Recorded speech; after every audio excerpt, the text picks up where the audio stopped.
እሺ ሁላችሁም እንኳን ደህና መጣችሁ። የዛሬው የሆሄ ምዕራፍ ፕሮግራም ላይ ለመገኘት ወደፊትም እንደዚሁ ትገኛላችሁ ብዬ ተስፋ አደርጋለሁኝ። እኔ ብርሃኑ ብርቄ እባላለሁኝ። የሆሄ የቦርድ አባል ነኝ።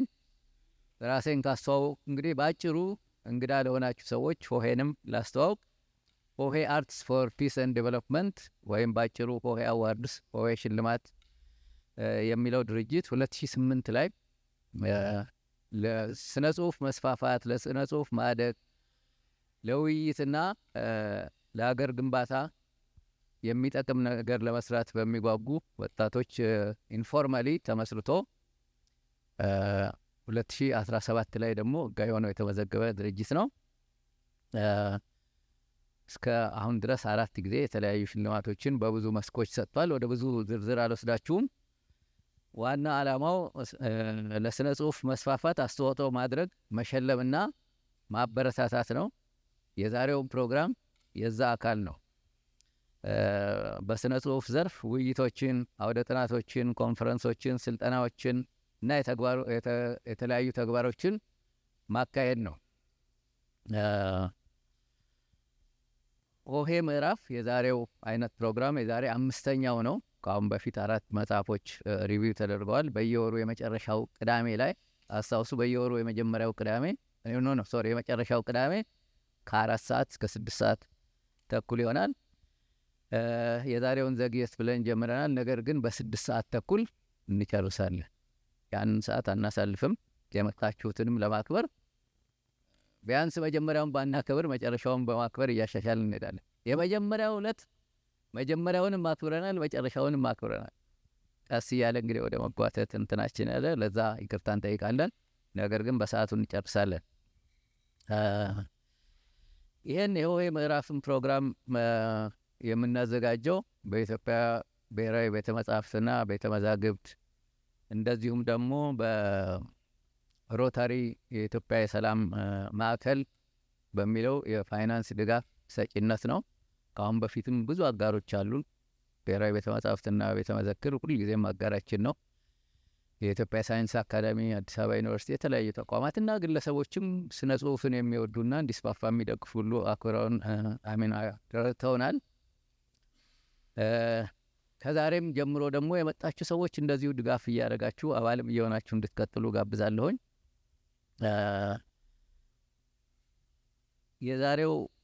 ለዛሬው ፕሮግራም ለውይይት የመረጥነው መጽሐፍ በደራሲና ተርጓሚ ጌታነህ አንተነህ በኋላ በዝርዝር ይተዋወቃል። ከፈረንሳይኛ ወደ አማርኛ የተተረጎመ ጎቤው የተሰኘ መጽሐፍ ነው። የውይይቱን ሀሳብ የሚያቀርብልን የሆሄ ቦርድ አባል የሆነው አቶ መሰረት ነው። አቶ መሰረት በጣም ሰፊ ልምድ ያለውና ከአሁን በፊትም ፕሮግራሞችን የመራልን ነው። እሱን በማስተዋወቅ ችሎታውንና የሚያውቀውን ከምቀንስ በኋላ ሲያቀርብላችሁ የበለጠ እያወቃችሁ ብትሄዱ ደስ ይለኛል። ለውይይት መጽሐፍ ስትመርጡ በምን መስፈርት ነው የምትመርጡት? በምንድን ነው የምትለዩት ካላችሁን፣ መጀመሪያ መጽሐፉ ታማኒ፣ የሚነሳው ጉዳይ ወይም ጥያቄ አገርኛና ውይይት ጋባዥ ከሆነ፣ አተታቸው ተጠያቂ፣ ጥብቅ ወይም ኮንሲስተንት የሆኑ ወይም በእይታና በአመለካከት አዲስ ከሆኑ፣ ሞጋች ከሆኑ፣ ነባሩን የሚሞግቱ ለአዲሱ መንገድ የሚያሳዩ ከሆኑ፣ ላለንበት ዘመን ወይም ለወጣቶች አእምሮ ግንባታ ሊያበረክቱ የሚችሉት ጠንካራ መልእክት ካላቸው፣ የስነ ጽሁፋዊ ተውቦና ፋይዳ ካላቸው፣ የቋንቋ አጠቃቀማቸው ኦሪጂናሊቲ ያለው ከሆነ፣ እነዚህና ሌሎችን መስፈርቶች አድርገን መጽሐፎችን በየወሩ እናቀርባለን። እንግዲህ እስካሁንም አብራችሁ ለቆያችሁት እያመሰገን ዛሬ ደግሞ የመጣችሁት ወደፊት እንደምትቀጥሉ ተስፋ እናደርጋለን። ብዙ ነገር ሳላበዛ ጓደኛዬን አቶ መሰረትን ጋብዛለሁ። እስከ 6 ሰዓት ከሩብ ድረስ ያለውን ፕሮግራም ለእሱ ተውና 6 ሰዓት ከሩብ ላይ ተመልሼ እናንተ ጋር መሰናበቻ እናደርጋለን።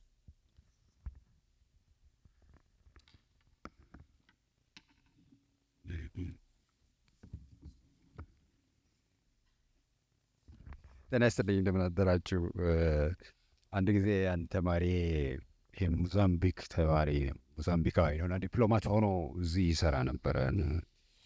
እንግሊዝኛ ሲማር እስቲ ስለ ሀገርህ አውራ አልኩት እና ስለ ማፑቶ አወራ። ማፑቶ ነው የሞዛምቢክ ዋና ከተማ። መጨረሻ ላይ ሲያሳርግ I'm sorry for those who haven't seen Maputo. I'm sorry ነው ያለው። በጣም ውብ ሀገር ስለሆነ ሳታዩት በመሞታችሁ በጣም ነው ማዝኑና ቶሎ ተሽቀዳደሙ ነው። እና ይሄ ጎቤው የሚባል መጽሐፍ በእውነቱ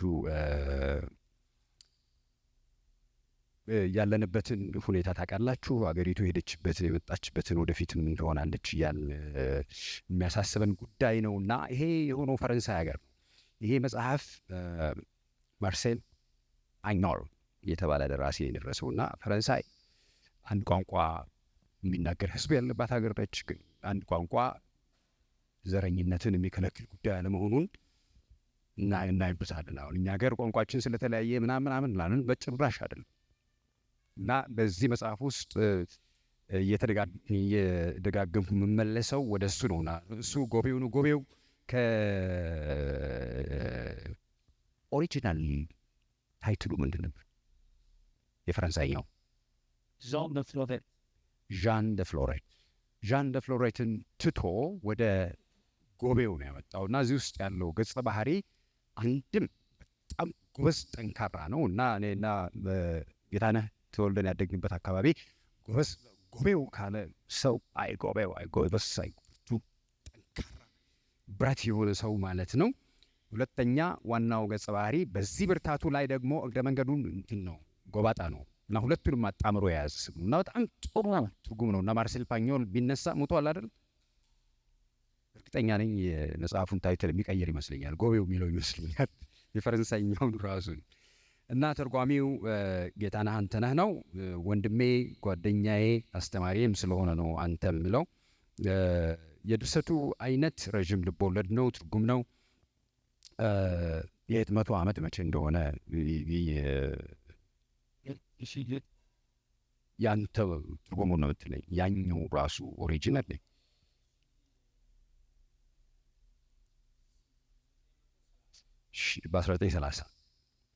በ1930 እና ማሰቡት አሁን እንግዲህ ኔርሊ 100 ዓመት ሊሆነው ነው።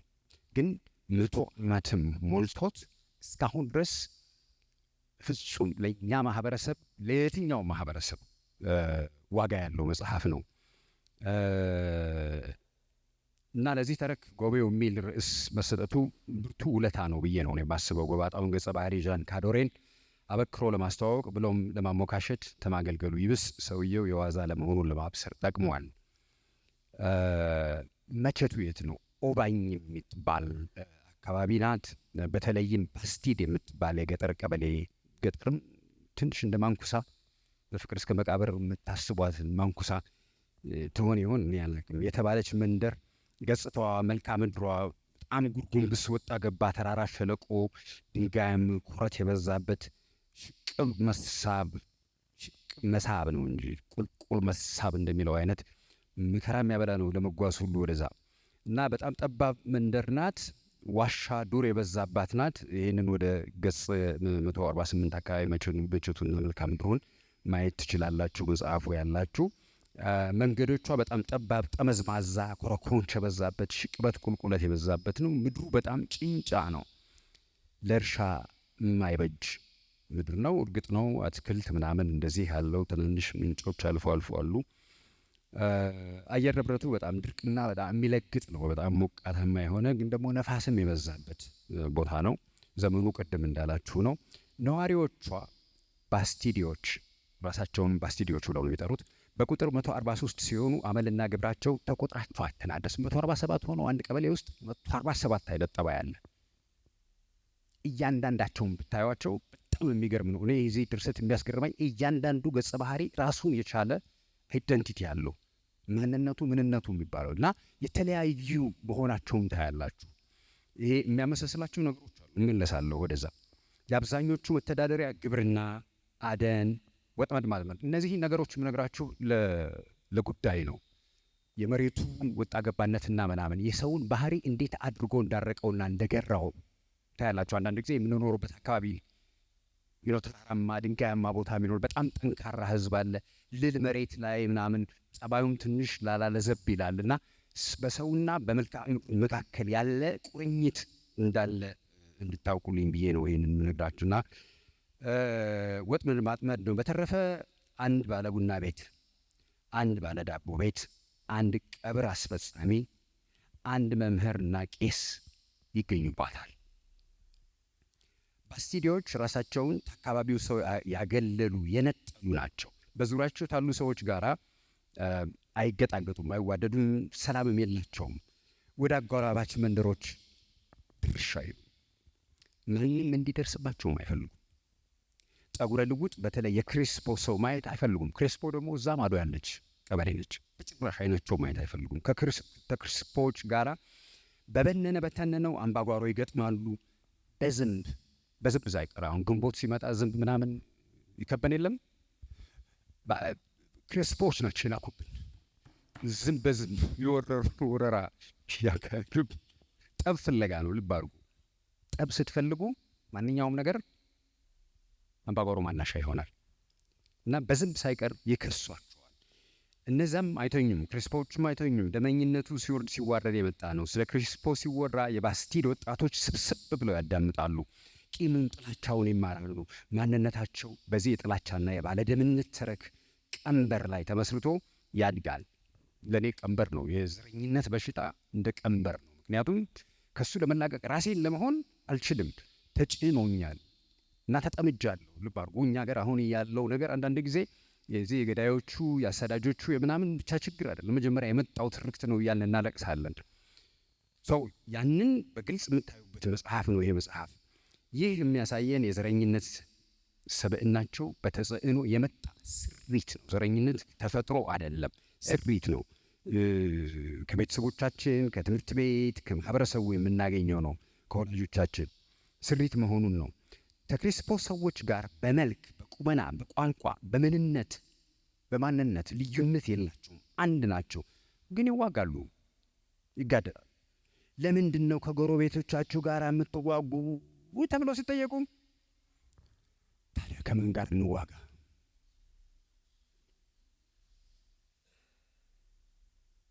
በጣም የሚዘገንን ግን እንዳላችሁት ማስቂ ነው እና ግን የደራሲው ስላቅ ነው። ልብ አድርጉ። ይሄ ነው ሳታየር የሚባለው። ያለምንም ምክንያት ተነስቶ ከጎረቤት ጋር መዋጋትና መጋደል ጉዳይ ሆኖ በዘር እየተላለፈ ይሄዳል። ተራኪው እንደሚዋጋን ክሪስፖዎች ማን አለብኝ ባዮች፣ ባስቲዲዎች ደግሞ የአጥቂነት ባህሪ የተጠናወታቸው ከመሆናቸው የመጣ ነው። የበላይ የመሆን ግብግብ። ስለዚህ አንዱ ታላሸነፈ እሳቱ አይበርድም፣ እሳቱ ይቀጥላል። እርቅ ሊፈታው ያልቻለ ችግር ነው። አንድ ባስቲዴ ባልባሌ በጣም በመናኛ ምክንያት በሌሎች እነሱ ባስቲዲዎች ባይድ በሚሏቸው መጤ በሚሏቸው ያጎራባች መንደር ሰዎች ላይ ግፍ ሲውል ቢያዩ ሀያ ይሉም ዝም ነው። የተጠቂው ስቃይ ቢጎመዛቸው ዝም ጭጭ ነው። ይህ ክፋትን፣ ጭካኔንና መሰል አሉታዊ ባህሪያትን ይሁንታ መስጠት ወይም እንዳላዩ የመምሰል ልማድ ባስቲዲዎች የተጋመዱበት ባሩ ገመዳቸው አንዱና ዋነኛው የኑሮ መርህ ሆኖ ቆይቷል። ምን አገባኝ ይበለው።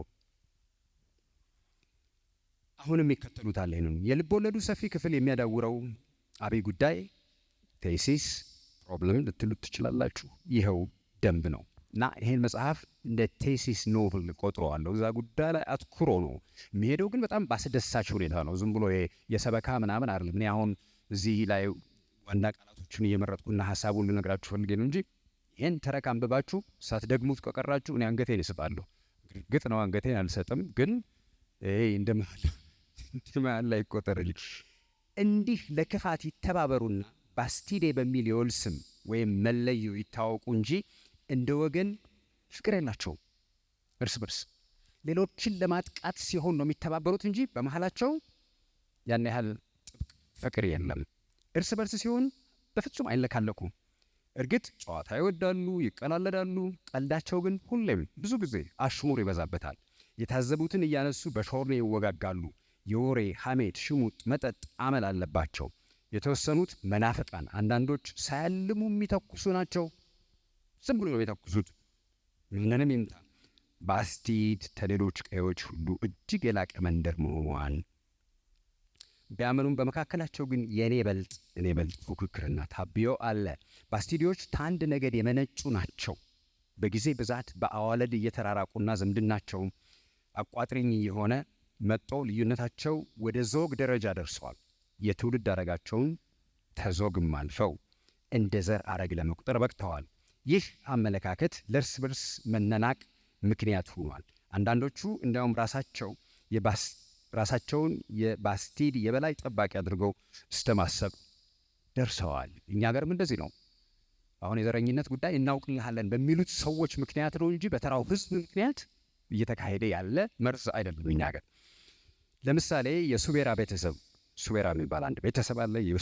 የሱቤራ ቤተሰብ እንደ መንደሩ ባላባቶች እንደ ባህሉና ወጉ ሚስጥሩ ጠባቂዎች አድርገው ራሳቸውን ይቆጥራሉ። ምንም አልወክላቸውም እና ከአንድ ምንጭ ቢፈልቁም በሀብት በንብረት በሱስ ተጠምደዋል። በመብለጥ የበላይ መሆን ሚቶስታቸው ነው። በዚህ የተነሳ አንዱ ራሱን ባላባት ተቆርቋሪ የበላይ ጠባቂ አርጎ እየሾመ ሌላውን ደግሞ ተራ እያረገ መቁጠር መጣ። በአንዲት በ143 ቀበሌ ውስጥ ስለ ባስቲድ ተፈጥሮና ባስቲዲዎች ባህሪ ትንሽ የጨራረኩላችሁ በኋላ ወደ ተረኩ ስንገባ አንዳንዱ እንትን ይጠቅማችኋል ብዬ ነው። አሁን ወደ ገጸ ባህሪያቱና ጥቅል ተረኩ ልግባ። በተረኩ ሂደት አነሰን በዛ ነዋሪዎቹ በሙሉ ሊባል በሚችል ደረጃ ሚና አላቸው። ሕፃናቱ ሳይቀር ደጋግመው ሲያላግጡ፣ በሰው ሲያሾፉ፣ ሲጫጫሁ ያጋጥሙናል። ያውም ማንም ሀይ ሳይላቸው የሰፈሩ ሽማግሎች ጓሌዎቹ እነዋና ጎላ ያሉት ምናበሰቦች ግን ሴዛር ሱቤራ ይባላሉ። አሁን አርጅቶ ፓፔ ይባላል። ፓፔ ጌታን አባባ እንደማለት አያት ፓፔ ይሉታል። ልብ አድርጎ አርጅቷል የሰውዬ። ኡጎላ የእሱ የወንድሙ ልጅ ነው።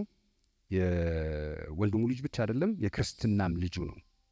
በእኛ ሀገር ቢሆን የወንድም ልጅ ክርስትና አይነሳም፣ አላነሳም። እኔ ዝምድናው አለ። እዛ ግን ሴዛር ሱቤራ ፓፔ ኡጎላን የወንድሙ ልጅ አጎቱ ማለት ነው ክርስትና አንስቶታል። ዣን ካዶሬ የታሪካችን ዥግና አለ። ጎቤው የምንለው ነው እሱ። ኤሜ ሚስቱ ናት። ማኖ ልጃቸው ናት። ይሄ አንድ ቤተሰብ ነው። ባቲስቲን ጢሰኛቸው እንደ ጢሰኛ እንደ ሰፋሪ ያው እነሱ መሬት ላይ የምትኖሩ እና ባቲስቲን አለች። በርናርድ መምህር አለ። ማሪዩስ ካሙዋ አስተንፍስ ይባላል በቅጽል ስሙ። ፍሎሬት ካሙዋ ሁለቱ ወንድማማቾች ናቸው። የፍሎሬት ልጅ ነው ዣን ካዶሬ። ፍሎሬት ካሙዋ የዣን እናትና የፓፔ የልጅነት ፍቅረኛ ወዳጅ ናት። ምጥን ትርክቱን ላሰማችሁ። ባስቲዲዎች የአንድ ግንድ ቅርንጫፍና አንድ ቋንቋ ተናጋሪዎች ናቸው። ዳሩ አንዱ ተሌላው ዘር ተልቆ ለመታየት ተሽርደዳ አንስቶ እስተ ግልጽ ንቀት በሚደርስ ሽኩቻ ተጠምደዋል። የበላይነት ስሜት ክፉኛ የተጠናወታቸው ናቸው። ከእነዚህ ውስጥ ዋነኛው ሴዛር ሱቤራ ወይም ፓፔ ነው። የሴዛር ቤተሰቦች ወንድሞች በአንደኛው የዓለም ጦርነት እና በሌላም ሰበብ አልቀዋል። የሱቤራ ዘር ሐረግ ከታሪክ እንዳይፋቅ ያለው ተስፋ ራሱ ፓፔ ወይም ሴዛር ሱቤራ ነው። ዛሬ እሱ አርጅቶ ፓፔ ተብሏል። የቀረው አንድ ተስፋ የወንድሙ ልጅ ኡጎላ ብቻ ነው። ፓፔ የኡጎላ አጎትም የክርስትና አባትም ነው። ሴዛር በወጣትነቱ ሴት አነሁላይ ነበር። አግብቶ ትውልድ የማፍራት ብርቱ ምኞት ነበረው። በዚያ ጊዜ በ1880 አካባቢ ወይም መባቻ ፍሎሬት ካሙዋን ወደዳት፣ እሷም ወደደችው። ፍቅሯን ግን ገልጻለት አታውቅም። በዚህ ምክንያት ምሬት ይገባዋል ሰውዬና እንደሚባለው በፍቅር ሳቢያ በደረሰበት ሰቀቀን ምክንያት ውትድርና ገብቶ ያው የአገር ጥሪም ቀርቦላቸው ነው ገብቶ ወደ አፍሪካ ዘመተ። 2 ጊዜ ቆስሎ ጥሮታና ሜዳሊያ አግኝቶ ተመለሰ። በሜዳሊያው ይጀነንበታል። በዛ በሰፈር ውስጥ እንደኛ ሰው ሆኗል። አሁን ሲመለስ ፍሎሬት የለችም። ከጦርነቱ ሲመለስ ማለት ነው። ፍሎሬት የለችም። ፍቅሯን የሚገልጽ ደብዳቤ ጽፋለት መልስ ስላልሰጣት ጠብቃ መልስ ስላላገኘች ከሱ በጣም ተናዳና ጠልታው አንድ ዳንስ ላይ ድንገት ያወቀችውን የክሬስፖ ሰው ልብ አድርጎ የጠላት መንደር ሰው ማለት ነው የክሬስፖ ሰው አግብታ ባስቲድን ለቃለች። አንድ ጎባጣ ልጅ ወልዳለች። ያም ዣን ካዶሬ ይባላል፣ ጎቤው ማለት ነው። ሴዛር ሱቤራዎች ጠህርተው ሲያጠራቅሙ የኖሩትን ለልጅ ልጅ እየተላለፈ በውርስ እሱ ዘንድ የደረሰውን 6,000 የወርቅ ሳንቲም ታቅፎ ትልቁ ቤት ትልቅ ቤት አላቸው የሱቤራዎች ቤት ውስጥ ኑሮን በብቸኝነት ይገፋል። ግን ምቾት አለው፣ ይበላል፣ ይጠጣል። እንደውም ሲበላ ጠቃጠቃ ነው የሚለው አይደለም። በጣም ሆዳም ነው። አንድ ተርኪ ብቻውን ሊጨርስ የሚችል ሰው ነው። ሀብት ሞልቶ ቢተርፈውም በቃኝን አያውቅም። የቤተሰባቸው አረግ እንዳይቋረጥና ክብራቸው ተጠብቆ እንዲዘልቅ ኡጎላ ሀብት ማካበት አለበት። በገንዘብ ከከበረ ያሻውን መርጦ አግብቶ ሸጋ ልጆች ያፈራል። ፓፔ ምኞቱ እንዲሰምር ኡጎላን ሌት ተቀን ይወተውተዋል። እኛ ሱቤራዎች ነው ሁሉ ጊዜ ትልቅ ነን ይለዋል። ይሄ ከህፃነቱ ጀምሮ በዚህ ሰበካ ነው የሚኮተኩተው የሚል ስብከት እየጋተ በራሱ ባዶ ወይም ከንቱ እምነት ሊቀርጸው ይታትራል። ኡጎላ ማግባት አይፈልግም። ታባቱ የወረሰውን አንድ ቶፋ የወርቅ ሳንቲም ትካፈለኛለች ብሎ ይፈራል። ባገባ ሀብቴን ትካፈለኛለች። የእሱ ምኞት አበባ ልምቶ መሸጥና ብዙ ገንዘብ አፍርቶ መክበር ብቻ ነው። ፓፔ በዚህ ይስማማል። አበባ ማምረት በቂ ውሃ ያስፈልገዋል። ውሃ ሲያስቡ ደግሞ ከነሱ ይዞታ አጠገብ የነበረችቱ ማሳካ የምትባል ቦታ አለች እንዲህ ወጣ ብላ። ዛሬ ግን ጠፍ የሆነችቱ ምንጭ፣ ያቺ ምንጭ የማሪዮስ ካሞዋ አስተንፍስ የሚባለው በቅጽል የእሱ ሀብት ናት። እና ያቺ ምንጭ ትዝ አለቻቸው። ዛሬ ጠፍ ሆናለች ብያቸዋለሁ። እና እሷን ስለላ ፍለጋ ሄዱ። ነፍሷ አለ ትንሽ ርዝራዧ ይታያል። ተተጠራረገች ደግሞ ትጠነክራለች። በቃ ቅድ አወጡ። አሁን የአበባ ምርታቸውን ሊጀምሩ ነው። አስተንፍስን ሄዱና ማሪዮስ ካሞዋን ማለት ነው ማግባባት ጀመሩ፣ መሬቱን ለመግዛት እንዲሸጥላቸው። እሱ ግን ለገመ። በፍጹም የማይሞክር ነው አለ። ርስቴ። ከዛ እየተመላለሱ ሲነህርሩት ጠብ ተፈጠረ፣ ተጣሉ። ፓፔው በድንገት አደጋ አደረሰበት። አስተንፍስ ሞተ። ንብረቱን ፍሎሬት ካሞዋ ወረሰች። እህቱ ናት። የዣን ካዶሬ የጎባጣው እናት የዚህ የሟቹ እህት ናት። እሷ ስትሞት ልጇ ዣን ካዶሬ ካብሪዳን ጎቤው ተረከበው መሬቱ። ቀጣዩ እንግዲህ ምን ይሆናል? እነ ፓፔ ያንን መሬት ይፈልጉታል፣ ሽተውታል። እሱ ደግሞ ወደ ገጠር መጥቶ መኖር ስለሚፈልግ እሱ እንዲሁ በልማት በግብርና ሙያ የተጠመደ ምኞት ስላለው ያንን ቦታ ሊያለማና እዚያ የተደሰተ ሊኖር ነው የመጣው። እና ቀጣዩ የፓፔና የጎቤው ግብ ተረክ ነው። እነ ፓፔ የምንጯ መኖር ቦታውን እጅግ ተፈላጊ እንደሚያደርገው ያውቃሉ። ቦታውን የማይረባ ካላስመሰሉት ምንጭ የለውም፣ የማይረባ ካላስመሰሉት ውጥናቸው መክሸፉ ነው። ሩጫ ገቡ። አሁን ግብ ተጀመረ። ምንጯን ደፈኑት። ሲሚንቶ ዳብዛዋን አጠፉት። ሴራውን ሲፈጽሙ ያዩ የባስቲድ ሰዎች አሉ። ምስክሮች ናቸው፣ የዓይን ምስክሮች ናቸው አሉ። በተረፈ ደግሞ ብዙ ባስቲዲዎች ስለ ምንጯ ያውቃሉ። አብራቸው የኖረች ናት ዕድሜ ልኳን። ዳሩ ግን ምን አገባኝነት ባህላቸው ነውና ትንፍሽ አላሉ። ለአዲሱ ወራሽ አልነገሩትም። መብቱ ቢሆን የቦታው ባለመብት ጎቤው ምሽቱንና ልጁን ማኖን ይዞ ጠቅልሎ ሊኖር ይመጣል። አዳዲስ ምርቶችና የአመራረት ስልቶች በሳይንስ በዘመናዊ አሰራር እየታገዘ ሊሞክር ቆርጧል። ይሄ ሰውዬ ወደ ባስቲድ ሲመጣ ሽቅብ ተራራውን እየተጋፋ በጣይር ነው የሚወጣው። እንግዲህ ትግሉ እዚህ ላይ ይጀምራል። ገና ከመንገዱ ይጀምራል ትግሉ። ይህ ገና በመባቻው የተጋፈጠው ጋራና የጉዞ ፈተና ጎቤው ወደፊት የሚገጥመውን ትንቅንቅ አበክረን ለመተንበይ የሚያስችለን ስነ ጽሑፋዊ ንግር ነው። በቀጣዮቹ የተረኩ ምዕራፎች እንደምናየው እነ ፓፔ እንደ ሸረሪት ወጥመድ ዘርግተው እየጠበቁት ነው። ሸረሪት ሌት ተቀን ሳታክት ወጥመደኛ ድር የምታደራ ተውሳክ ናት። ፓፔ ራሱን ተሸረሪት ጋር ያነጻጽራል። እንደ ሸረሪት ነው የሚለው ራሱ እና ወጥመዳቸውን ጥለን የሸረሪት ይሄ ጥሩ የራስ ግንዛቤም ጭምር ነው። ተንኮለኛ መሆኑን ራሱም ጭምር ይነግረናል። ወጥመዳችንን ጥለን ጥልቅ ስቲል መጠበቅ ነው ይላል። ዣን አንዱን ወጥመድ ሲያልፍ እንደ ሸረሪት ሌላ ወጥመድ ይዘረጉለታል። ጎቤው የገጠር ኑሮ የናፈቀው ንጹሕ አየርና በእጁ ሰርቶ ያመረተውን ለመመገብ የሚመኝ ለቤተሰቡ ሁሉና አስተማማኝ መሠረትና ዋስትና ለማበጀት የተነሳሳ የልጁ ሕይወት የተቃና እንዲሆን አልሞ የተፈጠመ ባለራእይ፣ ብርቱ፣ ስልጡን፣ ቆራጥና ምንም የማይበግረው ሥራ አምላኪ ሰው ነው። ቤተ ክርስቲያን ሳሚ አማኝም ነው። በአንጻሩ ግን ተልማዳዊው ይልቅ ሳይንሳዊውን ማለት ዘመናዊውን አሰራር አመለካከት ይመርጣል። ሕልሙን ለማሳካት የሚከተለው መንገድ ቅንና ቀጥተኛ ነው። ንባብ፣ ሙዚቃ፣ ወይን ይወዳል። ለልጁ መጽሐፍት ይገዛል። ሙዚቃና ሥራ ያስተምራል። በሥራው በመርካቱ ደስተኛ ሰው ሆነ። ይህ ገጽ 144 አካባቢ የምታገኙት ነው። የበላው ሁሉ መጠነው፣ ሰውነቱ አማረበት፣ ኑሮን አፈቀራት፣ ሕይወት ደስ አለችው። ይህንንም በየምሽቱ በሃርሞኒካው ዜማ ይገልጸው ነበር።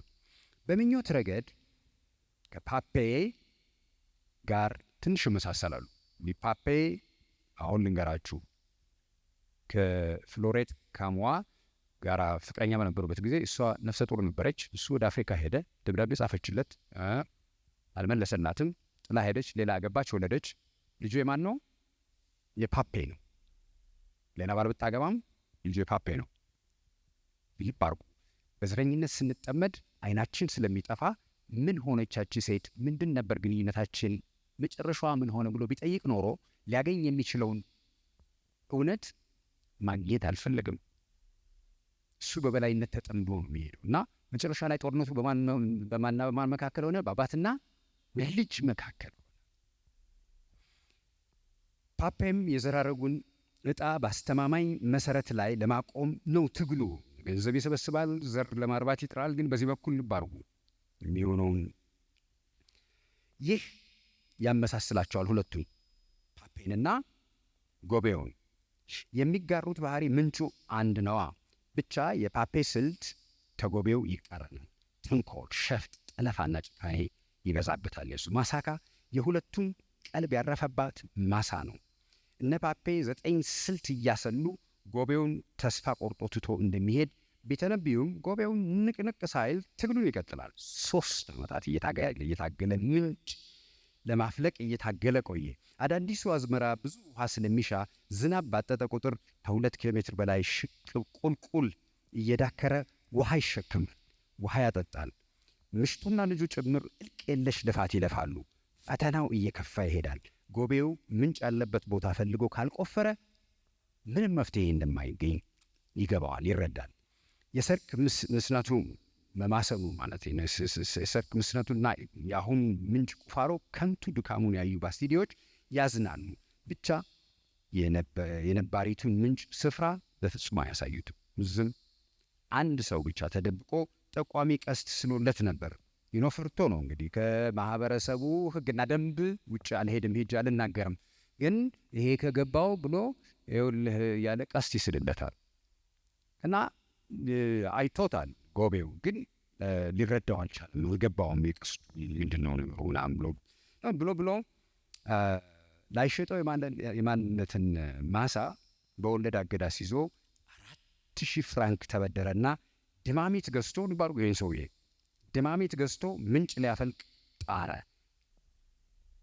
ያ ሙከራው መጠሪያው ሆነ። ፈነዳና አንድ ቀን ሕይወቱን ቀሙ፣ ሞተ። በፓፔ የማያባራ ሽረባና ሻጥር ተጠልፎ ለህልፈት በቃ። ልጁ ማለት ነው። ለአገር መድህን ሊሆን የሚችል ህልም ጸንሶ የተነሳ ጀግና ገበሬ ወደቀ። ጉዞው በስግብግቦች ተጨናገፈ። ርስቱን እነ ፓፔ በዳ ተረከቡት። ይሄ መራራ እውነት ነው። ትራጂክ እንደሚባለው ኤሜና ማን ነው ሚስቱና ልጁ ወደ ፕላንቴው ሄዱ፣ ወደ ባቲስቲን። ከባቲስቲን ጋር መኖር ጀመሩ። ሌላ አማራጭ አልነበራቸውም። እነ ኡጎላ ደግሞ በሲሚንቶ መርገው አዳፍነዋት የነበረችዋን ምንጭ ሳይውሉ ሳያድሩ ቆፍረው አወጡና የአበባ አዝመራቸውን ጀመሩ። ተያያዙት። ማኖ ወትሮም ኡጎላን ትጠላው ነበር። እሱ ግን እጅግ ይወዳታል። በአባቷ ሞት ማግስት ምንጭቱ ለሱ ስለተከሰተችለት ጥርጣሬ ያለባትና ይበስ ትጠምደዋለች። ጥርጣሬዋን የሚያረጋግጥ ማስረጃ ስታገኝ ድፍን ባስቲዲዮችን ጥምድ አድርጋ ትይዛቸዋለች። ልትቀጣቸው ትነሳለች። አሁን የባላጋራነት አዙሪት በልጅ ልጅ ጀመረ ማለት ነው። ፓፔው ራሱ አያትየውን የጀመረው ልጁን ገደለው። የልጁ ልጅ ግን ይህን መበቀል አለብኝ አለች። ማን ሞተው ማን ይቀራል? የማን ቤት ፈርሶ የማን ሊበጂ የአውሬ ማደሪያ ይሆናል እንጂ እያልናለን። አሁንም በመሃሉ አዲሱ መምህር ከቤርናርድ ጋር ትተዋወቃለች። በበቀል በቀል በውስጧ ማጎንቆል ሲጀምር መምህሩን ቤርናርድን ትተዋወቀዋለች። የምትተዋወቅበት ድንገተኛ አጋጣሚ ይፈጠራል። መምህሩ ውሎው እንደ እሷ ዱር ለዱር ነው። እሷ ፍየሎች ትጠብቃለች፣ ጫካ ለጫካ ትዞራለች።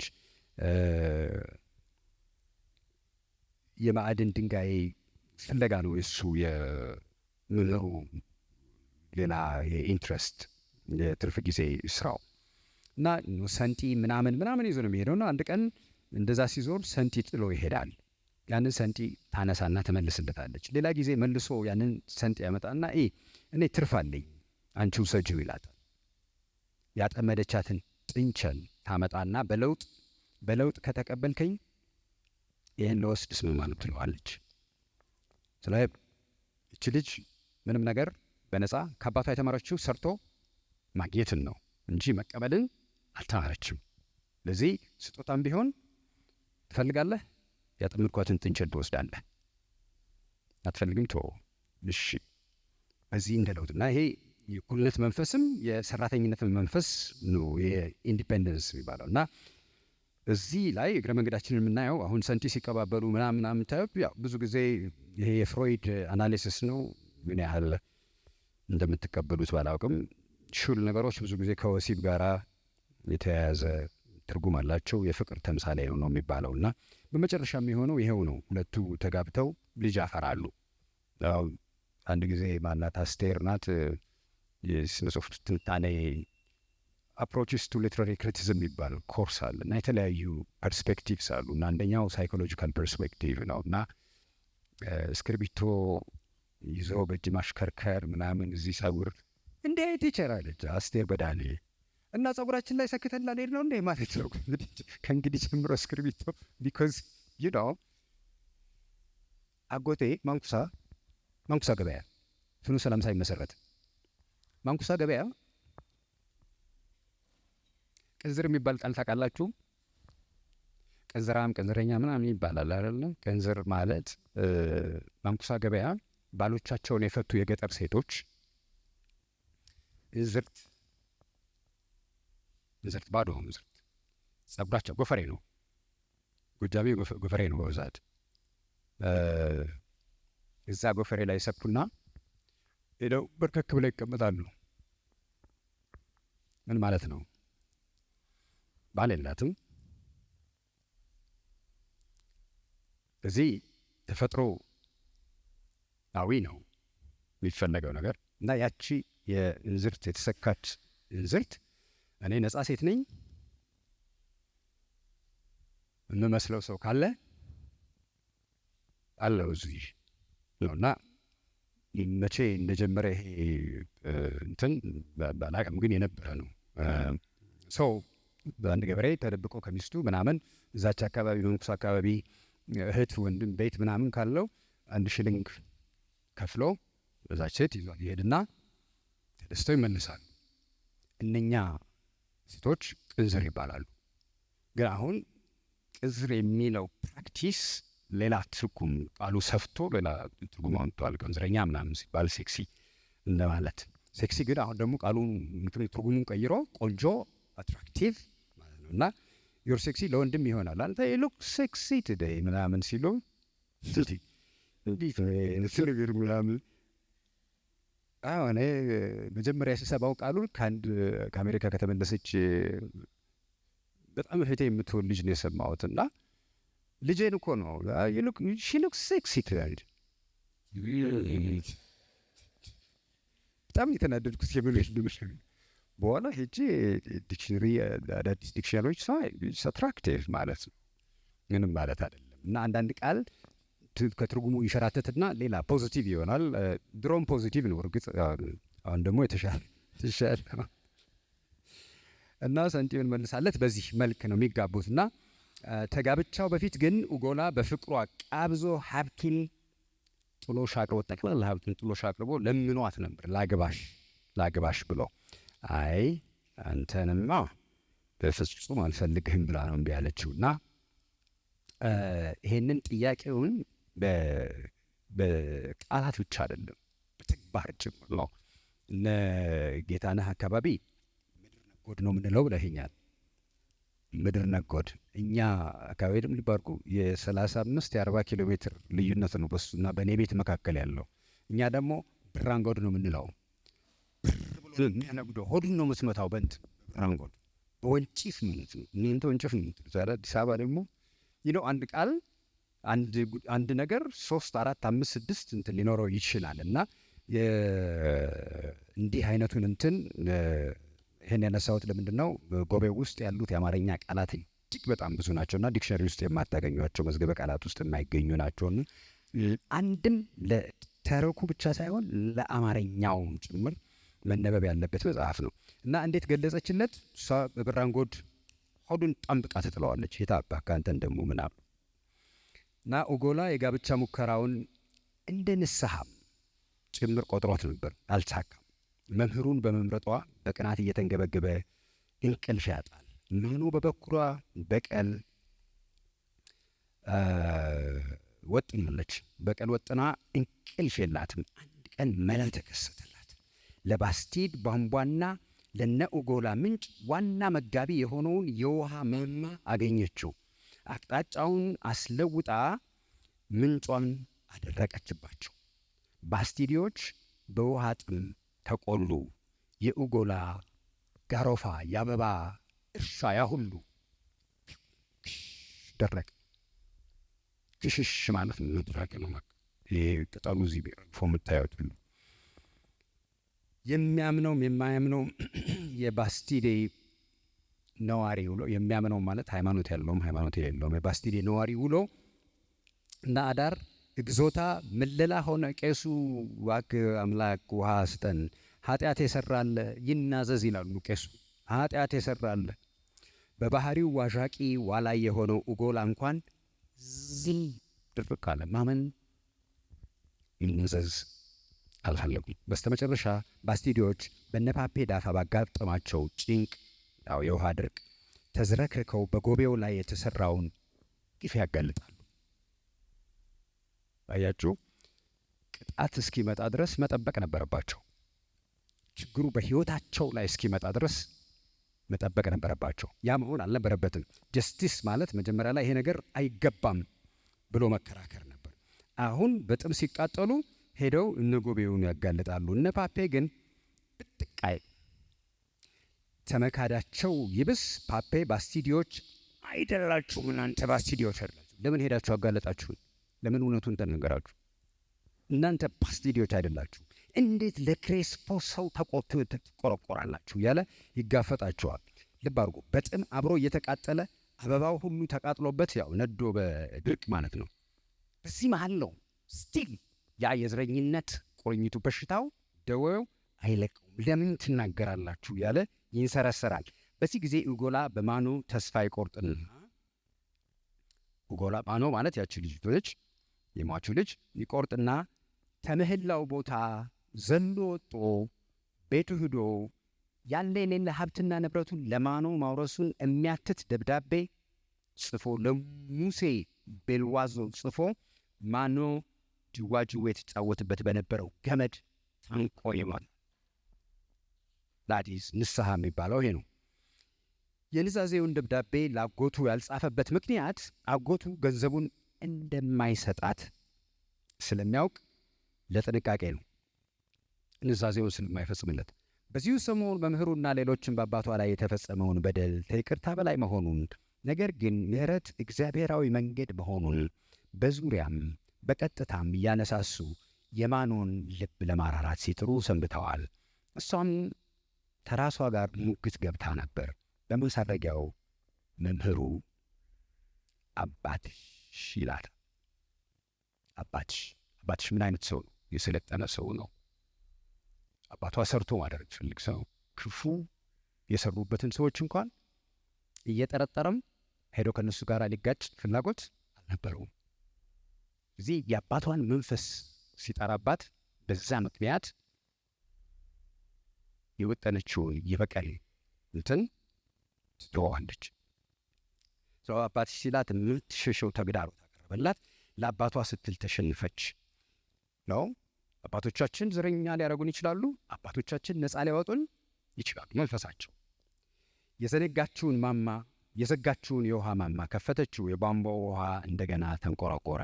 ምንጭቱ ነፍስ ዘራች። ባስቲድ ነፍስ ዘራባት። ምን አገባኝነት ለቅጣት የሚዳርግ ክፉ ስህተት መሆኑን ባስቲዲዎች ተገነዘቡ። ከዚህ ሁሉ በኋላ ፓፔ አንድ መራራ እውነት ተገለጠለት። የልጅነት እኩያው ደልፊን ትመጣና እሱ ወደ አፍሪካ ሲዘምት፣ ፓፔ ወደ አፍሪካ ሲዘምት ፍሎሬት እርጉዝ እንደነበረች ጎባጣ ልጅም እንደወለደችለት አባቱም ራሱ ፓፔ እንደሆነ ታረዳዋለች። ይሄ ነው የማይባል እንቅስቃሴ ከፓፔው አንጀት ተነስቶ ሰውነቱን ከረሰሰው ይለዋል ጌታ። መተንፈስ አቃተው። ዘር ሲሻ በስግብግብነቱ የተነሳ የራሱን ፍሬ ያጠፋ ጸጸት አቃጠለው። ባስቲዲዎች እርጉም የሚሉት ኬሲ መናፍቁ ፓፔ ቤተ ክርስቲያን ሳሚ ሆነ። ወደ ሃይማኖት ለመመለስም ቅጣት ያስፈልገናል ማለት ነው። አንዳንድ ጊዜ እንደ ታምር ሊቆጠር በሚበቃ እድል ማኑ በኢየሱስ ልደት ዋዜማ ወንድ ልጅ ትገላገላለች። አጋጣሚው ለሱበራዎች እንደገና የመወለድ ያህል ነው። አዲስ የተወለደው ሕፃን ግን በዘረኝነት ያልተመረዙት የማኖና የመምህሩ የበርሊን ፍሬ ስለሆነ በሱቤራዎች አሮጌና አጥፊ ባህሪ የሚበከልበት እድል አይኖርም። ዘረኞች ለራሳቸውን በማይበጅ ጎዳና የሚኳትኑ ከንቶዎች መሆናቸውን የሚያሳየን ይህ ተረክ ሴዛር ሱቤራ ሙሉ ንብረቱን ለማኖና ለልጅ ልጁ ማውረሱን በሚያበስረው ደብዳቤ ፍጻሜ ያገኛል። ግጭቶችን ልለፋቸው ምንም አይሰሩላችሁ፣ ምክንያቱም ስታነቡት ትደርሱበታላችሁ። የዚህ መጽሐፍ ፈትለ ነገር እንዳልኳችሁ ቴሲስ ኖቭል እና ቴሲሱ ምንድን ነው? ምን አገባኝነት ነው። በዘረኝነት እንኳን ታስረው ተገምደው እየኖሩ እኔ ምን አገባኝ ይላሉ። እና የነ ሴዛር ሱቤራ በሽታ እሱ ነው። ሌላ ዝርዝር ውስጥ በፓፔ ሕይወትና ውድቀት የምናየው ዘሬን አነግሳለሁ ብሎ የታጠቀው የክፋት ሰይፍ የራሱን ልጅ ሕይወት ሲያወድምበት ነው። የዘረኝነት ግዙፉ አደጋ ጸረ ሌሎችነቱ ቢሆንም ማብቂያው ግን ጸረ ራስነት፣ ጸረ እኔነት መሆኑን በሴዛር ሱቤራ ዕጣ አማካኝነት ይፋ በማውጣት በዘረኝነት ተዋንያን ላይ የሰላ ስላቅ ሰንዝሮ ለእኔ ብለን እንድናስተውል ፓኞል ደራሲው አይናችንን ይገልጥልናል። ስለ ቋንቋው ትንሽ ላውራና አበቃለሁ። ጌታነህ ወደ አንተ መጥቶ አትቸኩልም። መጽሐፉን የጻፍከው ራስህ ነህ። ስለ ቋንቋው ለዚህ አጭር ዳሰሳ ዋነኛው በልባዬ ማለት ሞቲቭ ማለት ነው። ዋነኛው በልባዬ መግፍኤ ምናምን ሲሉት እኔ በጣም ደስ ያለኝ በልበል አለኝ ነው አይደል? በልበል አለኝ ነው የሚባለው። በልበል አለኝ ሞቲቬትድ ሀቭ ሞቲቭ ቱ እና ሞቲቭን የሚተረጉምልን የአማርኛ ቃል ለእኔ በልባዬ ነው። ጌታነህ በኋላ ምን እንደሚል አላውቅም። ዋነኛው በልባዬ ከሁሉም በላይ ተረኩ የተባለበት አማርኛ ጣዕም፣ ለዛ፣ የቃላት ምርጫን አደራደር፣ ባጭሩ ጌታነህ ድርሰቱን ከፈረንሳይኛ የመለሰበት ቋንቋ ውበትና ማራኪነት ቀልቤን ገዝቶት እጅግም ልቤን አስደንቆት መሆኑን መግለጽ እወዳለሁ። በአማርኛ ስንኝት ውበትና ለዘኛ ዘይቤ ተጎቤው የሚዋደር ድርሰት በእኔ እውቀት ጨዋታ የጦቢያ ሰው በኢየሩሳሌም የሚል መጽሐፍ አጋጥሟችሁ አንብባችሁ ከሆነ ካላጋጠማችሁ ውጭ ሀገር ዘመድ ካላችሁ እሱን መጽሐፍ ብቻ ገዝታችሁ ላኩልን ብትሉ ሁለተኛው በቅርብ ጊዜ የወጣው ሸሙዴ የተባለ መጽሐፍ አማርኛን ያስወደዱ ሽንኩርትም አለ። ይሄ ማለት ሌሎች በዓሉ ግርማ መጽሐፎች አማርኛቸው ሞኖሞና አይደለም ማለት አይደለም። ኦሪጂናል የሆነ ቋንቋ የምታገኙባቸው መጽሐፎች ስለሆኑ እነኚህ ገጠሩን በተለይ በዓሉ የከተሜው እንትን አለበት። እኔ በኩል አማርኛ እወዳለሁ፣ አማራጭም የለኝም ለነገሩ። ጌታነህ ደግሞ አማርኛ ሲያበጅ ያሽቀበልነዋል። ተነለዛው ተነዋዛው ነው የሚያቀርበው። ይሄ ሰው የጌታነህን ትርጓሚነት የሰማሁ ገና ሰውየውን ሳላየው ነበር። ቆይቶ ተዋወቅን። የተረጎማቸውን ተረቶች ሰጠኝ። ተዛ ጎቤውን አነበብኩ። በቃ ምን ልበላችሁ፣ እኔ በአየር ሄድኩ የዛን ጊዜ እና ይሄንን ይኩኖም ብሎታል። ምን ትጠብቃለህ? ይሄ መጽሐፍ እኮ አልቋል። ዝም ብሎ ተርጉሞ አስቀምጦት ነበረ። እግረ መንገዴንም እያስተዋወቅኳችሁ ነው። የዎር ኤንድ ፒስ ጦርነት ወሰላም ስንት ሺህ ገጽ ነው? ያንን መጽሐፍ በ2 ዓመት ቁጭ ብሎ የቱን ሳይነቃነቅ ተርጉሞ ያጠናቀቀ ዥግና ነው። ግን ማሳተሚያውንም እንኳን እናዋጣ ብለን ነበረ። አንዳንዶቹ አሳታሚዎች ይህን የሚያክል መጽሐፍ ማን ያነባል? በጣም ነው የሚያሳዝነው። አንዳንድ ጊዜ መጽሐፍ አጮች የእኛን የማንበብ አቅም ሁሉ የሚተምኑበት ጉልበት አግኝተዋል። ዋጋውን ብቻ አይደለም የሚተምኑት። ህዝቡ ይህን ያህል መጽሐፍ ማንበብ ስለማይችል እናሳትም የሚል ደረጃ ላይ ተደርሷል። እና መጽሐፍ ቸርቻሪ ነው ይችል እና ሌሎች መጽሐፎችን በብዛት አሉ። በኋላ እንነሳቸዋለን።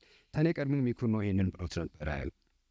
በሳተመው እንጂ ያለው ፕሮጀክት ነው። ከዛ ታተመ። መቼስ እግዚአብሔር ይስጠው የሚመስጡት መጽሐፍ ስለመተርጎሙ እንጂ ለማሳተም ጨርሶ የማይጨነቅ ሰው ማለት ጌታ ነው። እነሆ ጎቤውን ለአማርኛ ትልቅ በረከት የሆነ መጽሐፍ አሳትሞልናል። ትርጎማው ጭንጩ ማለት ኦሪጂናል ነው። የጭንጩን ቃላት ብቻ ሳይሆን የተናጋሪዎችን ቃናማና የተረኩን ዋሽ በጥሞና ተረድቶ በራስ ልሳን የመዘከር ተሰጥኦ በእጅጉ የሚሻ ሙያ ነው። አማርኛ የምትወዱ ሁሉ አንብቡት። ማንበብ ብቻ አይደለም፣ ለምትወዷቸው በሶጣ ማስታወቂያ የሰራው እንዳይመስላችሁ። በጣም ብዙ ሰው እንኳንም ገዛህልኝ ሊላችሁ የሚችል መጽሐፍ ነው። አማርኛ ራሱን የገራ ለሕዝብ የገበረ ቋንቋ ነው ይሉታል ኪዳናዊ ክፍሌ። ራሱን የገራ ለሕዝብ የገበረ ቋንቋ ማለት ኒውትራል ማለት ነው። ካልቸር ኒውትራል፣ እንግሊዝኛንም እንደዛ ይሉታል። አሁን አማርኛ የአንድ ማህበረሰብን ካልቸር ብቻ ሪፍሌክት የሚያደርግ ቋንቋ አይደለም። እንደዚህ ነው አንዳንድ ጊዜ እንደምታዩት ክርክሩ ብዙ የትም አልሄደም። ያው በዘረኝነቱ በምናምን ምክንያት እንደዚህ ክትከታው ደርሶበት ሊሆን ይችላል። ግን በአሁንም የሚያገለግል ቋንቋ ነው። የምናደርገው ነው ማድረግ ያለብን ነገር ሌሎችንም ቋንቋዎቻችንን ወደ ትምህርት ቤት ማምጣት ነው እንጂ አንዱን ገድዬ አንዱን ሰይፌ ሌላውን አነግሳለሁ የሚል ነገር ሊሰራም አይችልም። ሙከራውም ላጉል ይመስለኛልና እችን ነገር የጠቀስኳት ለምንድን ነው? ዘረኛ ቋንቋ አይደለም፣ ካልቸር ባውንድ አይደለም አማርኛ ለማለት ነው። በጣም ልክ የመጣ አስተያየት ነው። አማርኛ ለጌታነህ ገብሯል ማለት ይቻላል። ጌታነህ በተራው ለአማርኛ ገብሯል። ምክንያቱም ብዙ ነገር ሰጥቶታል። የፈረንሳይኛውን ውበት በአማርኛ መስካት ጥበብ ካልሆነ ሌላ ስም ሊገኝለት አይችልም። እንደኔ ጌታነህ ጎቤውን ተረጎመው አይባልም። ሂ ሪኢማጂንድ ኢት ኢን አምሃሪክ፣ እንደገና በአማርኛ ደረሰው ማለት ይሻለኛል። ቃላቱንም ቋንቋውንም በጣም ስለወደድኩት ለጌታነህ አጨበጭባለሁ።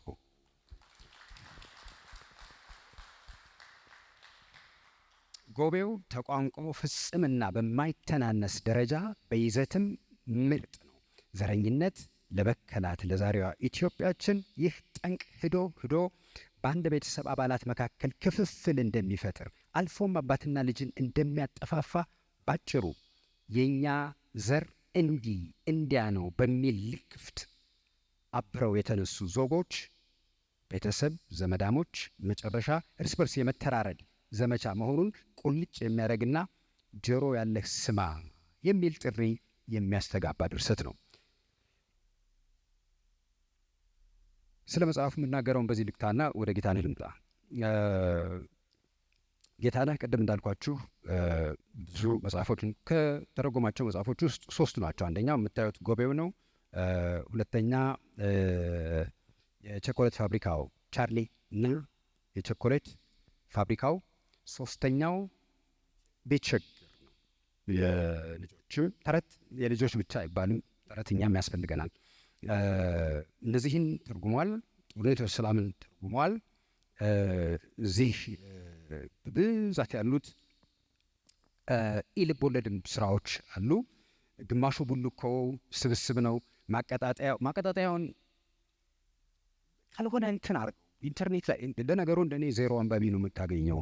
እኔ አንድ ሰሞን ማሳተም እንትንም የለኝ ልቤ አይሸቅልም ወደ ማሳተም እና በላም በኢንተርኔት አትለቀውም ታዲያ አሉኝ። በተከታታይ 7-8 ስቶሪዎች ስለ ይኩኖ እየተከታተለ ዛሬ አንድ ሰው አብቦልሃል፣ በ3 ወር ውስጥ 3 ሰው አንብቦልሃል። አንደኛው ስቶሪ 0 አንባቢ ነው ያለው። ተውኩት። ምን ያደክመኝ እኔ እዛ ሄጄ ምናምን እያልኩኝ ጫን ምናምን ያስተላልፍ እኔ በነጻም ሰጠን እኮ ችግር ሆነ አይነት ነገር ብዬ ተውኩት። ማቀጣጠያ አለ። ደብረ ድሙ ለሞንታኝ ኦክስ ሻንት እንደሆነ እንጃ በፈረንሳይ አለ። ሊትል ሜሪ ሜድ፣ ቻርሊና የቸኮሌት ፋብሪካው፣ ጀግናው ጋሸ ቀበሮ፣ ቢቸግር፣ ማቲልዳ፣ የዳኔ ክብረ ወሰን፣ ስለት ድኩሱን፣ ሌባ ራሱን፣ ስለት ድኩሱን፣ ደባ ራሱን፣ ትዳር እንዲጥመው። እነኚህ ነን ፊክሽን ናቸው። ለትምህርት ጥራት አመርቂ የክፍል ስርዓት፣ ዘ ችልድረን ኦፍ ሸንቁጥ፣ ቤተ ክህነትና መንግስት በኢትዮጵያ፣ ሮድማፕ ፎር ኢትዮጵያ ሜዲካል ባዮቴክኖሎጂ፣ የአህሪ የ2009 እስከ 2013 ስልታዊ እቅድ ባዮቴክኖሎጂ፣ ኤቴብል አቬክ ላሬን ደሳባ ዛሬ በዚህ ፈረንሳይኛ መራቀቅ ጀምሩ ኩኮን ልሴተ ዱቱር ዲክንስ ኢትዮጵያ ምን ነው ዱቱር 8ኛ ዱቱ አንደ ኦኬ ባንዲራ ሳይኖረኝ እንዳልሞት የእሱ ትርጉም ነው። የካርሎስ ሎፔዝ ስፒክስ ቱ ዩኤን ስታፍ ቮይስ ማጋዚን፣ የ10 ዓመት ብሔራዊ እቅድ፣ የኢትዮጵያ ስነ ህዝብ ትሩፋት፣ ምስክርነቱና ማህተሙ፣ አድዋ ከፊል ትርጉምና ሙሉ አርትዖት። አድዋ የሚል አንድ በጣም ግሩም መጽሐፍ ተጽፏል ነው እሱንም ተርጉሟል። ሾርት ስቶሪስ አቃብረኝ ብለውሃል፣ እጾብ ድንቅ፣ መስኖና ትንኝ፣ ዱላ ቅብብል፣ ሪሌይ፣ የፍርደኛው የመጨረሻ ቀን ውሎ፣ ክሎድ መንታሌ፣ የበር ላይ እንጨት፣ አንቺን ለሰው፣ ባለማተቡ ፋልኮኔና አያውቤ። ከዛ ፕሌይስ ዣንዳርክ፣ ቶፓዝ ብሔራዊ ቲያትር ቀርቦ ነበር። የጋጋሪው ሚስት ደግሞ በጣም ሌላ አስደናቂ፣ ፖስታ አዳዩ፣ ማስታወሻ ደብተሩ፣ ጦርና ሰላም ዋር ኤንድ ፒስ፣ ሳንጌ ሳቡር። ይህን መጽሐፍ እንደገና ማንበብ አለባችሁ። ፔሽንስ ስቶን የተባለ መጽሐፍ ነው። በጣም የሚገርም መጽሐፍ ነው። ደግሞ ያለ ፍርሃት የተጻፈ መጽሐፍ ስለ እምነት እየጻፉ አንድ እሱን አንድ ሳታኒክ ቨርስስ ደራሲ ማን ነበር? ሳልማን ረሽዲ። አንድ ሩሽዲ አንድ ይሄ ሰውዬ ናቸው በእምነት ደረጃ በጣም እና ዳቪንቺ ኮድ ሌትሊ ያስታውሳቸው ሰዎች ውስጥ እምነትን ሳይፈሩ። በነገራችን ላይ ድርሰት እንትና እንደዛ ይላል። ማን ነው? ሰልማን ሩሽዲ እንደ ቢቢሲ ሃርድ ቶክ ላይ ቀርቦ ነበረ። ሃርድ ናራቲቭስ ይላቸዋል። ሃርድ ኢሹስ፣ አንደኛው ፖለቲካ ነው፣ አንደኛው እምነት ነው። ስለ እነኚህ ጉዳዮች እንድንናገር እንድስፍ አይፈቀድልንም። ምክንያቱም አይዲያው ሁሉ ያለ እዛ ነው። እዛ ውስጥ ጥያቄ ከተነሳ ብዙ ፋላሲ ስለሚፈጠር አይፈቀድልንም። ይሄው እየተሳደድን እንኖራለን ብሎ ኮምፕሌን ያደርጋል። እና ይሄ ሳንጌ ሳቡር የሚባል ሰውዬ በጣም የሚገርም ሰውዬ ነው። ከዛ ጎቤው፣ አልኬሚስቱ፣ የተከፋ ተደፋ፣ ሀሁ ለመሬቴ የኬንያው የጄምስ ንጉጊ መጽሐፍ ነው። ዊፕ ኖት ቻይልድ ብዙዎቻችሁ የምታውቁት ይመስለኛል። በቀዩ ንጉሥ ጉያ፣ ቀጭኑ የራሱ ስራ ነው፣ ኦሪጂናል ስራ ነው፣ ሜሞር ነው። የቀጭኑ ልጅ ማማ በሰማይ እንደገና ሌላ ትርጉም ነው፣ ሜሞር ነው። እሱም ራሱን የተረጎመው ጌታነህ ነው እማማ በሰማይን የተረጎመው። ለካ እሱን ታትሟል እና እሱን አላነሳውም ቅድም። 4ኛ መሆኑ ሊቆጠር ይችላል። ምንም እንኳን የህይወት መጽሐፍ ቢሆንም በቅጅትና በቅራኔ የተሞላ አመርቂ የህይወት ጉዞ ይሄ ነው። ይህ ሰውዬ አዴጋ ወደፊትም እንደው አንዳንድ ሪሶርስ ምናምን ቢገኝ እነኚህ መጽሐፎች የሚታተሙበትን እንትን መጠቆም ብንችል ሁላችንም ጥሪ ላቅርብና አሁን እንግዲህ አስተዋውቂያችኋለሁ። ወደ ጌታነህ ልወስዳችሁ ነው።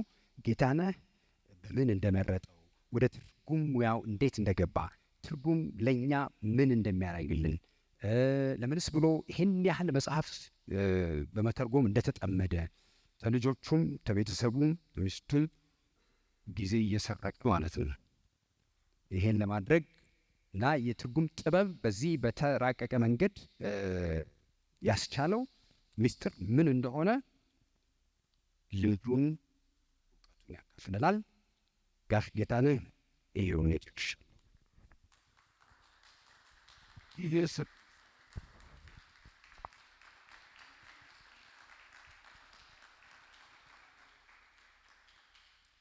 እሺ በጣም አመሰግናለሁኝ መሰረትን ያላስተዋወቅኩት ያው ብያለሁ፣ እቀንሳለሁ ከሚችለው በላይ እንዳልቀንስበት ነበረ ስጋቴ። ልክ ነው። በጣም በግሩም ሁኔታ አቅርቧል። ስለ መጽሐፉ ጥሩ እያቀረበ ሲሄድ ጌታነህን ረሳ ማለት ነው ወይ ብዬ ለሱ የተውኩት ጌታነህን የበለጠ ስለሚያስተዋውቅ ነው። ረሳው ማለት ነው ብዬ ለመናገር ስዘጋጅ ለካ ወደ መጨረሻው አምጥቶት ነው። አንፎርቹኔትሊ ጊዜያችን ሊሚትድ ስለሆነ ለጌታነህ በጣም አጭር ጊዜ ነው የምሰጠው። ምክንያቱም ተሳታፊዎቹ ነው ግድ የለም ሰው ተው የሚል ምልክት ካላሳየ እኔ ተው ለማለት አቅም የለኝ። ጥሩ አድርጋ ስላቀረብ ሁሉም ያደምጥ ነበር በስሜትና ተሳታፊዎች ደግሞ መጠየቅም ሀሳብ መጨመርም የሚገባቸው ስለሆነ ጊዜያችን ሊሚትድ ነው። ወንድሜ ከጌታነህ ጋር አብረን የተማርነው ተማሪ ሆነው እንዲህ አይነት ችሎታ ምንም ምልክት አልነበር። አዳም ረታም አንድ ክፍል በተለይ ከአዳም ረታ ጋር ተምረን አንድም ቀን የስነ ጽሁፍ ችሎታ ሳይኖረው ሳናቅ ማለት ነው። ችሎታው አለ፣ በኋላ ኢመርጅ ያደረገ ሰው ነው። ጌታውንም ተደብቆ የወጣ ስለሆነ ከእኔ ይልቅ መሰረት የበለጠ ያስተዋውቋል ብዬ እውነትም በደንብ አስተዋውቀው። እኔ ግን ጓደኝነታችንን ተማምኜ 20 ደቂቃ ብቻ ማክሲመም ሰጠው። ምክንያቱም 6 ከሩብ ላይ ማቆም ስላለብን ማለት የምፈልገው የሮታሪ አባል ነኝ። የሮታሪ አባል የሰላማዊም አባል ነኝ እና ይሄ ማህበራችን ሮታሪ ክለብ የዚህ አይነት መድረክ አዘጋጅቶ ለህዝብ ማቅረቡ በጣም የሚኮራበት ስራ ነው እና ደግሞ ዛሬም በዚህ ላይ አየሁት እና ስራችሁ ሁልጊዜ ይደርሰኛል በሮታሪ በኩል ግን ዛሬ ያመቸኝ ለመምጣት። ያመቸኝ ማለት አልችልም፣ ካለኝ ትንሽ ጊዜ ለጥቄ የመጣሁት በዚህ መጽሐፍ በጣም እንትን ብዬ ምንድን ነው ይህንን መጽሐፍ ማርሴል ፓኘን መጽሐፍ ይቀርባል ሲባል እንዴ ማርሴል ፓኘን የሚተረጉም ሰው እዚህ ሀገር አለ ወይ ብዬ በታላቅ እንትን ነው ጉጉት ነው የመጣሁት። ፈረንሳይ ሀገር ነው የተማርኩት። ያንን አካባቢ አውቀዋል። የማስተያ አካባቢ፣ ኦባኛ አካባቢ ባህሉን አውቀዋለሁ። ዣን ደ ፍሎሬት ፊልሙን አይቼዋለሁ። በሰፊው በታወቁ በትላልቅ የፈረንሳይ አክተሮች የተሰራና ትልቅ አድናቆት ያተረፈ ፊልምን እና ይሄንን ስለማውቅ ማርሴል ፓኘር ተተርጉሟል ሲባል መጀመር የትኛው መጽሐፍ ነው ማን ነው የተረጎመው ብዬ ለእንትሮቹ ጻፍኩኝ። መልስም አላገኘውም እና እንዳጋጣሚ ሆኖ ዛሬ ደረሰኝ እና ይሄንን እንትን በጣም ጉጉት ያደረብኝ ይሄ ተርጓሚ የዛን አካባቢ ባህል ለኢትዮጵያ ሲያቀርብ በምን መልክ ሊያቀርበው ይችላል? እንዴት ያን ቋንቋውን በፈረንሳይኛ ቋንቋ አንብቤዋለሁ፣ አውቀዋለሁ፣ ፊልሙን አይቻለሁ፣ አድርቄያለሁ። እንዴት አድርጎ ለኢትዮጵያ ሕዝብ ቀረበ የሚለውን ለማየት ነበር ዛሬ የመጣሁት። አመሰግናለሁ በጣም ቤት ነገሩን አያይዘው ከሀገራችን ሁኔታ ጋር ማንበሳሰል ስላቀረብክልን በጣም አመሰግናለሁ። እና አሁን የክርስቲያን ግብን ይሄድ የአቶ ጌታነህ አድራሻ መጽሐፉ ላይ አለ። በቀጥታ ከአንተ ጋር ተገናኝቼ ስለ ስራዎች ሁሉ ማወቅ እፈልጋለሁ። አመሰግናለሁ። ለአቶ ዘሪሁን አይነት ሁለቱን ቋንቋዎች የሚናገር ሰው አጣው የለም። አንድ ቀን እኔ ነኝ የሚል ፈረንሳይኛውን አይቻለሁ። ይሄንንም አንብቤያለሁ።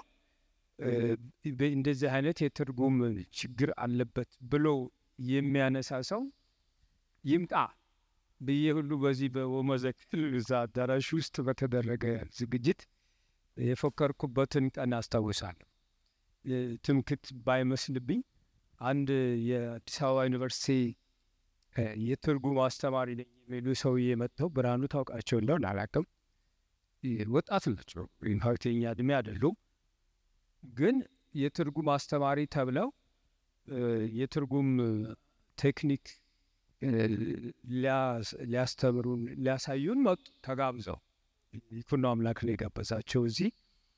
እኔን ደግሞ ይኩኖም ልክ እንደ መሰረት ጎቤውን በጣም ስለሚወደው በቃ እኔማ ምንም ነገር እኮ አላደርግም፣ ጎቤውን ለመሸጥ ወይም ለማስተዋወቅ ወይም እንደዚህ ጣቴን እንኳን አንስቼ አላቅም ማለት ይችላሉ። መሰረትና ይኩኖ አምላክ ናቸው የዚህ መጽሐፍ ባለቤቶች። አሁን መሰረትን እንደሰማችሁት ዝርዝር ታሪኩን ራሱን እኔ እነዚህን ያነበባቸውን ሁሉ መጽሐፎች በምተረጉምበት ጊዜ የዚህኛው እንትን ትውስታዬ እየሸሸ ወደኋላ እያፈገፈገ ስለሄደ አሁን ከሁሉ ሰው የበለጠ ማነው የሚያውቀው ቢባል መሰረት አበጀ ነው።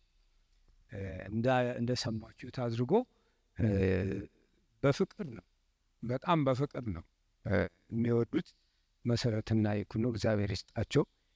እኔ አስተማሪ ምናምን ይላል እንጂ የኔ ኮች መሰረት ነው። የኔ ኮች እንትና ይኩኖ ነው። ይኩኖን ስትጠይቁት ደግሞ መሰረትን መምህር መሰረት በሉት፣ እኔን ደግሞ አስተማሪ የስነ ጽሁፍ አስተማሪ በሉኝ። ምክንያቱም አስተማሪ በሚለው ውስጥ ተማሪ የሚል አለበት ይላል ይኩኖ አምላክ።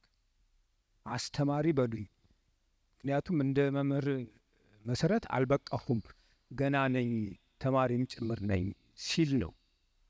እና እንዲህ ያሉ በጣም የሚገርሙ አይነት ጓደኞች አሉኝ። በጣም ኮራለሁ፣ በጣም ደስተኛ ነኝ፣ ክብር ይሰማኛል። እንደዚህ ያለ ድጋፍም ደግሞ ያደርጉልኝ እየቀሰቀሱ ነው። እኔ አሁን ከሆነ ትርጉም ስራ ላይ ተነስቼ ነው የመጣው ዛሬ እና ኮታው የዕለቱ ኮታ ሳይሞላ ነው የሚያድረው ዛሬ ማለት ነው። ለቅዳሜ 24 የመደብኳቸው ገጾች ሳይሰሩ ይሆናሉ ማለት ነው እና ያ ይቆጨኛል። ይህንን ደግሞ እፈልገዋለሁ እና በዚህ መሀል መሰረት ነው የኔን ስራዎች ለማስተዋወቅ፣ የኔን ስራዎች ለመሸጥ፣ የኔን ስራዎች ለማሳተም ሲያስብ ሲያለም የሚያድር እግዚአብሔር ይስጥ። የእንድን ወዘመደ አውራ ያርግ እና ከጎቤው ጋር እኔ በ84 ዓመተ ምህረት ነው የጻፍኩት ጎቤውን። በ1984 ዓመተ ምህረት ነው የጻፍኩት የተረጎምኩት ማለት ነው። ምክንያቱም በ78 ዓመተ ምህረት ፈረንሳይ ሀገር ሄጄ ለትምህርት አንድ እዚህ በአዲስ አበባ ያለው የፈረንሳይ ኤምባሲ ሁለተኛ ጸሐፊ የሚሆን ፈረንሳያዊ ጓደኛ ነበረን። አሊያንስ ፍራንሴዝ ስናስተምር እንተዋወቃለን። ይመጣል፣ ቮሊቦል አብሮን ይጫወታል፣ ይጋብዘናል፣ ቤቱ ይወስደናል ምናምን። ጥሩ ጓደኛችን ነበረ። ሚሼል ዊልሰን ይባላል። እና እኔ እዛ ሄጄ አንድ ጓደኛ የስራ ባልደረባዬ ደግሞ ለክረምት ኮርስ መጥቶ ተገናኝተን ሳለ ሚሼልን አገኘ ነው። እንደ አጋጣሚ ያገኘ ነው ሚሼል ዊልሰን ብሎ በጣም ተደስቶ ኑ አንድ ፊልም አለ አዲስ ፊልም የሚወጣ እሱን አሳያቸዋለሁ በዚህ ቀን። ሞንፓርናስ የሚባል ታወር አለ። ይህን አሁን ንግድ ባንክ የሰራውን ህንፃ የሚመስል ረጅም ታወር አለ። ሞንፓርናስ ነው የሚሉት እና እዛ ሲኔማ ቤት አለ፣ ምድር ቤት ትንሽ ነው፣ አነስተኛ ሲኔማ ቤት ነው። እዛ ይወጣል። ዣን ደ ፍሎሬት የሚባል ነው። ምንም አልገባንም። ዝም ብለን እሺ ብለን ሞንፓርናስ ሄደን አናቅም። ሁለተኛ ሲኔማ መግባት ማለት ፈረንሳይ ሀገር እንደዚህ እንደ አዲስ አበባ እንዳይመስላችሁ። አዲስ አበባ እኮ የፈለገ ሰው ሲኒማ መግባት ይችላል፣ ቀላል ነው። ፈረንሳይ ሀገር ሲኒማ ቤት፣ ቲያትር ቤት መግባት ማለት ለግዠሪ እንደ ሲኒማ ገብቼ ካለ አንድ ሰው ነው የሚባለው። ማን ጋበዘህ ወይ ምናምን ካላሉት፣ ከዛ ሊጋብዘን ሲል በጣም ደስ አለኝና እኔ ገብቼ አላቅም ሲኒማ፣ በቴሌቪዥን በምናምን ነው ፊልም የምናየው። በኋላ ሄድ ዣን ደ ፍሎሬት ይላል። አልገባኝ ርዕሱ ራሱ ዣን የሚለው ስም ፈረስት ኔም መጠሪያ ስም ነው። ፍሎሬት ሌላ መጠሪያ ስም ነው። የመጀመሪያ ስም ፈረስት ኔም፣ ፍሎሬት የሴት ነው፣ ዣን የወንድ ነው። እዚህ ሀገር ደግሞ ሰው በእናቱ ይጠራል ማለት ነው እንዴ? እና ጌታነህ እንኳ ሆነች እንደማለት አይነት ነገር ነው እያልኩ ገባሁ። እንደምን አስዋሸኝ። አንድ ነገር ሳይገባኝ ነው ያወጣሁት። ፈረንሳይኛ ተምሬ አስተማሪ ሆኛለሁ። የፈረንሳይ ብዙ አመት ፈረንሳይኛ አስተምሬያለሁ። እንደገና 1 አመት ሙሉ በፓሪስ ተቀምጫለሁ። በሶርቦን እየተመላለስኩ እየተማርኩ ማለት እና እኔ አሁን እንደኔ ፈረንሳይኛ የሚያውቅ ሰው የለም ብዬ ደረቴን ነፍቼ በሙሉ መተማመን ላስተምር ነው ተመልሼ እዚያ አዲስ አበባ። ዣን ደ ፍሎሬትን ፊልም አይቼ 1 ሰዓት ከምናምን አንድ ነገር ሳይገባኝ ወጣሁ። አቶ ዘሪሁን አሁን ሳይነግሩን የቀሩ አካባቢውን አውቀዋለሁ ቋንቋው ምናምን ስላሉ የአነጋገር ዘዬው የዛ አካባቢ የአነጋገር ዘዬ የተለየ እና እዛ ተመልካቹ በሙሉ ይዳር ይስቃል። በጣም ፋኒ ነው። ማርሴል ፓኞል ማለት በጣም ጎበዝ ጸሐፊ ናቸው። በጣም እየቀለዱ እያሳሳቁ ታሪኩን ደግሞ በዛው መጠን እያጥፎዙ ፕሎቱን እየሸረቡ ምን እያሉ መጨረሻ ላይ የሚያፈነዱ አይነት ጸሐፊ ናቸው። ልቦለድ ይጽፋሉ፣ ተውኔቶች ይጽፋል። ለምሳሌ ቶፓዝ የተባለው መሰረትም አንስተውታል። በብሔራዊ ቲያትር ለ2 ዓመት ተኩል የታየው የኔ ትርጉም የሆነው ቲያትር ቶፓዝ የማርሴል ፓኞል ድርሰት ነው። ብዙ ማሪዮስ የሚባል የጋጋሪው ሚስት ብሎ የጠቀሳትም ላፋም ዲ ቡላንዤ የማርሴል ስራ ነች። ብዙ ነገር ሰርቷል ማርሴል ፓኞል። አስተማሪ ነው እንደኔ። ስለዚህ በአስተማሪነቱ የሳበኝ ሰው ነው። የአስተማሪ ልጅ ነው። የአስተማሪ ቤተሰብ ናቸው እነሱ እና የአስተማሪ ነገር በጣም አሁን ቶፓዝ ለምሳሌ የአስተማሪ ታሪክ ነው። ያያችሁት ካላችሁ ታስታውሳለች። በጣም የሚገርም ታሪክ ነው እና አይቼ ምንም ሳይገባኝ ስመጣ በጣም ተናድርኩ። ተመለስኩ አዲስ አበባ። አሊያንስ ፍራንሴስ ቤተ መጽሐፍት ገቡ። ዣን ደ ፍሎሬት የሚባል መጽሐፍ አለሽ አልኩ። አለኝ ብላ አመጣች። አነበብኩት። ሳነበው የማውቀው ፈረንሳይኛ ነው። ምንም የሚቸግር ነገር የሌለበት ፈረንሳይኛ ነው። ምን ሆኜ ነው ታዲያ ሳይገባኝ የቀረው ብዬ ስመረምር ለካ የዘዬ የአካባቢ ዘዬ ጥያቄ ታሪኩን ሳነበው በቃ በድኩ። በዛ ሰሞን ደግሞ እንደ አጋጣሚ ታስታውሱ እንደሆነ በ66 ዓመተ ምህረት የድርቅ ችግር ነበር እዚህ ሀገር። በ74 ዓመተ ምህረት እንደዚሁ ነበረ። በ80 ምናምን ዓመት ሶስት ዴኬድ 3 አስርት ዓመታት መጥቶናል ድርቅ እዚህ ሀገር በጣም ችግር ሆኗል። እና በዛ ሰሞን መሰለኝ አድቫንስድ ለርነርስ ዲክሽነሪ ፋሜን የሚለውን ቃል ሲተረጉም እንደዚህ የሚበላ ሲጠፋ እና ሰው ሲሞት ምናምን ብሎ ሲያበቃ ኤግዛምፕል ብሎ ፋሚን ኢን ኢትዮጵያ ይላል።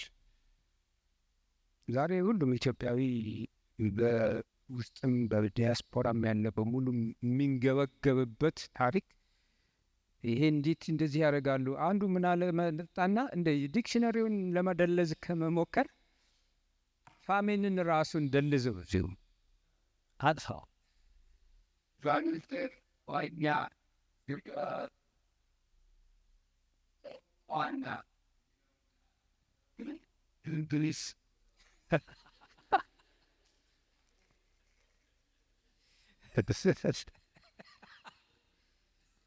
እና እንደዚህ ረሃብ ሚለውን ቃል አውጡት ከዲክሽነሪ ከማለት ይልቅ እኛ ረሃብን ከሀገራችን እናስወጣውና ምናልባት ጥጋብ በሚለው ምሳሌ ሆነን ልንጻፍ እንችል ይሆናል በሌላ ዲክሽነሪ። እና እኔ ከጎቤው ጋር የተዋወቅኩት በዚህ ሁኔታ ነው ልላችሁ ፈልጌ ነው። ሌላ ስለ ጎቤው ማወቅ በጣም ደስ የሚለው ነገር ሁለቱ መጽሐፍ ነው በአንድ መጽሐፍ አድርጌ ያሳተምኩት። ማርሴል ፓኞል ሲያሳትመው ሁለት መጽሐፍ አርጉ እና መጀመሪያ የጻፈው ሁለተኛውን ክፍል ማኖ የሚለውን ክፍል ነው። ለምን አለ አንድ ገበሬ እውነተኛ ታሪክ ነው ብሎ የነገረኝ ነው የማኑን ታሪክ። ያ የበቀል ሙከራ የሚደረግበት ፓርት የእውነተኛ ታሪክ ነው ብሎ አንድ ገበሬ ነግረኝ በዛ ላይ ነው ልብ ወለድ አስመስዬ ጻፍኩት ይላል።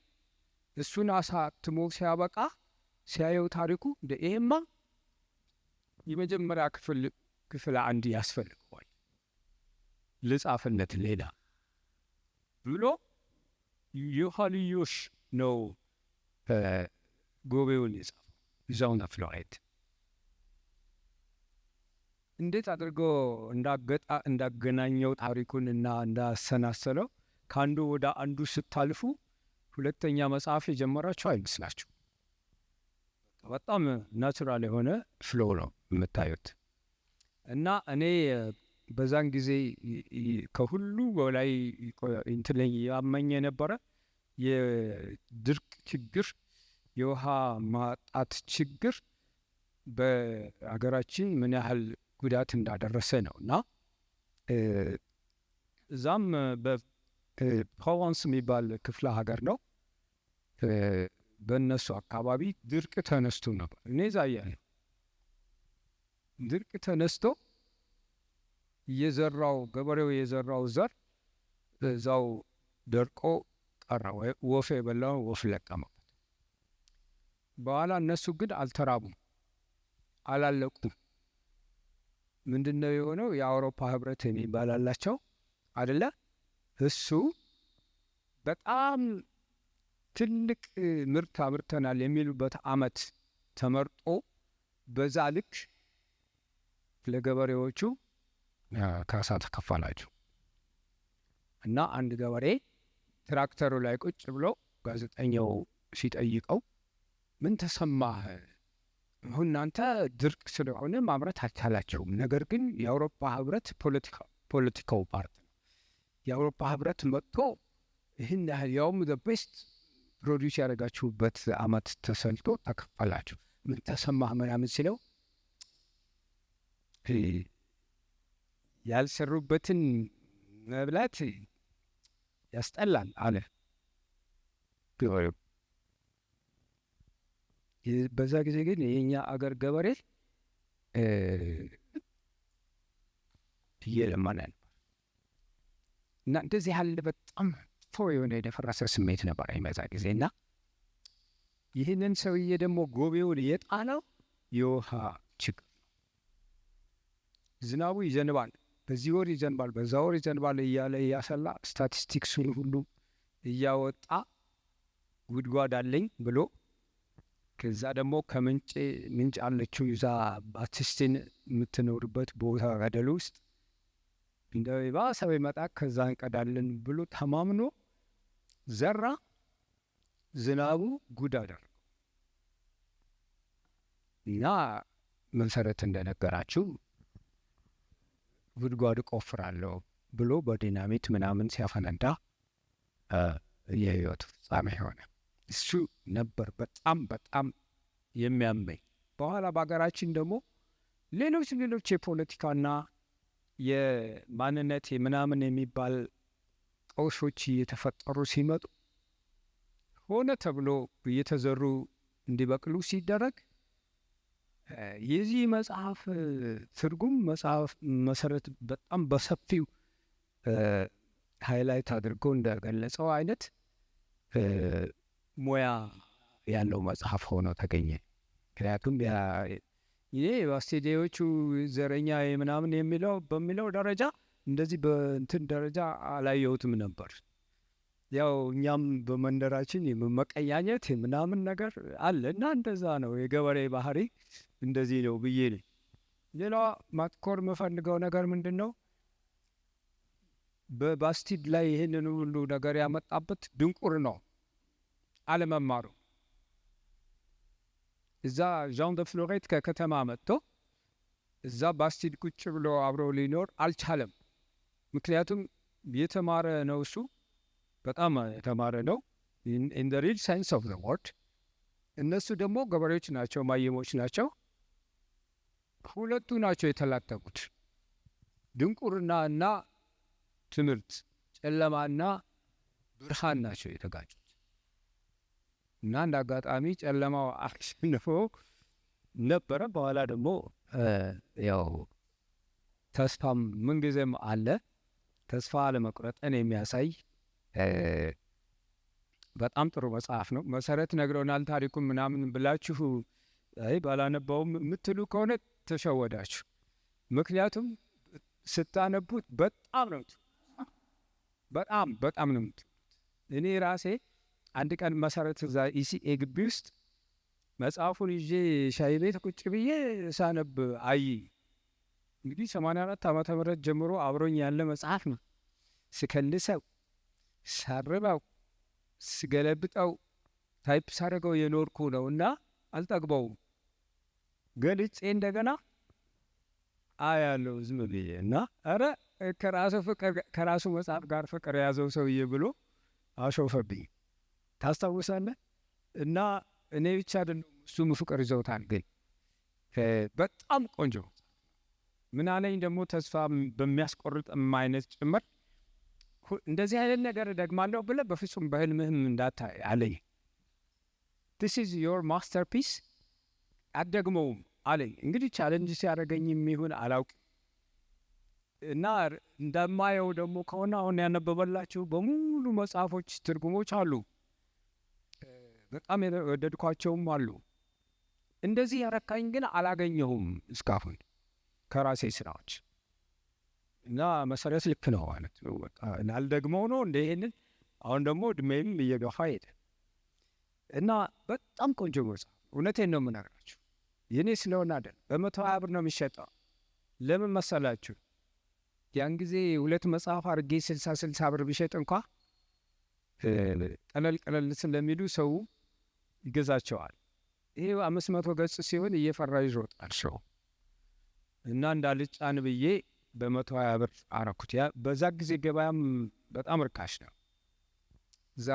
ዛሬ ደግሞ እንደዚህ ያለ መጽሐፍ በእንደዚህ አይነት ዋጋ አይቀርብም። አሁን ለውጥና ዋጋውን ሳድርዘ ሌላ ዋጋ ጽፈበት ሽጠው ምናምን። እኔ ይሄ መጽሐፍ እንዲሰራጭ ፈልገው ብዙ ሰው እንዲያነበው ነው ፈልገው። አማርኛው መሰረት እንዳለው ብዙ ተጨንቄበታለሁ።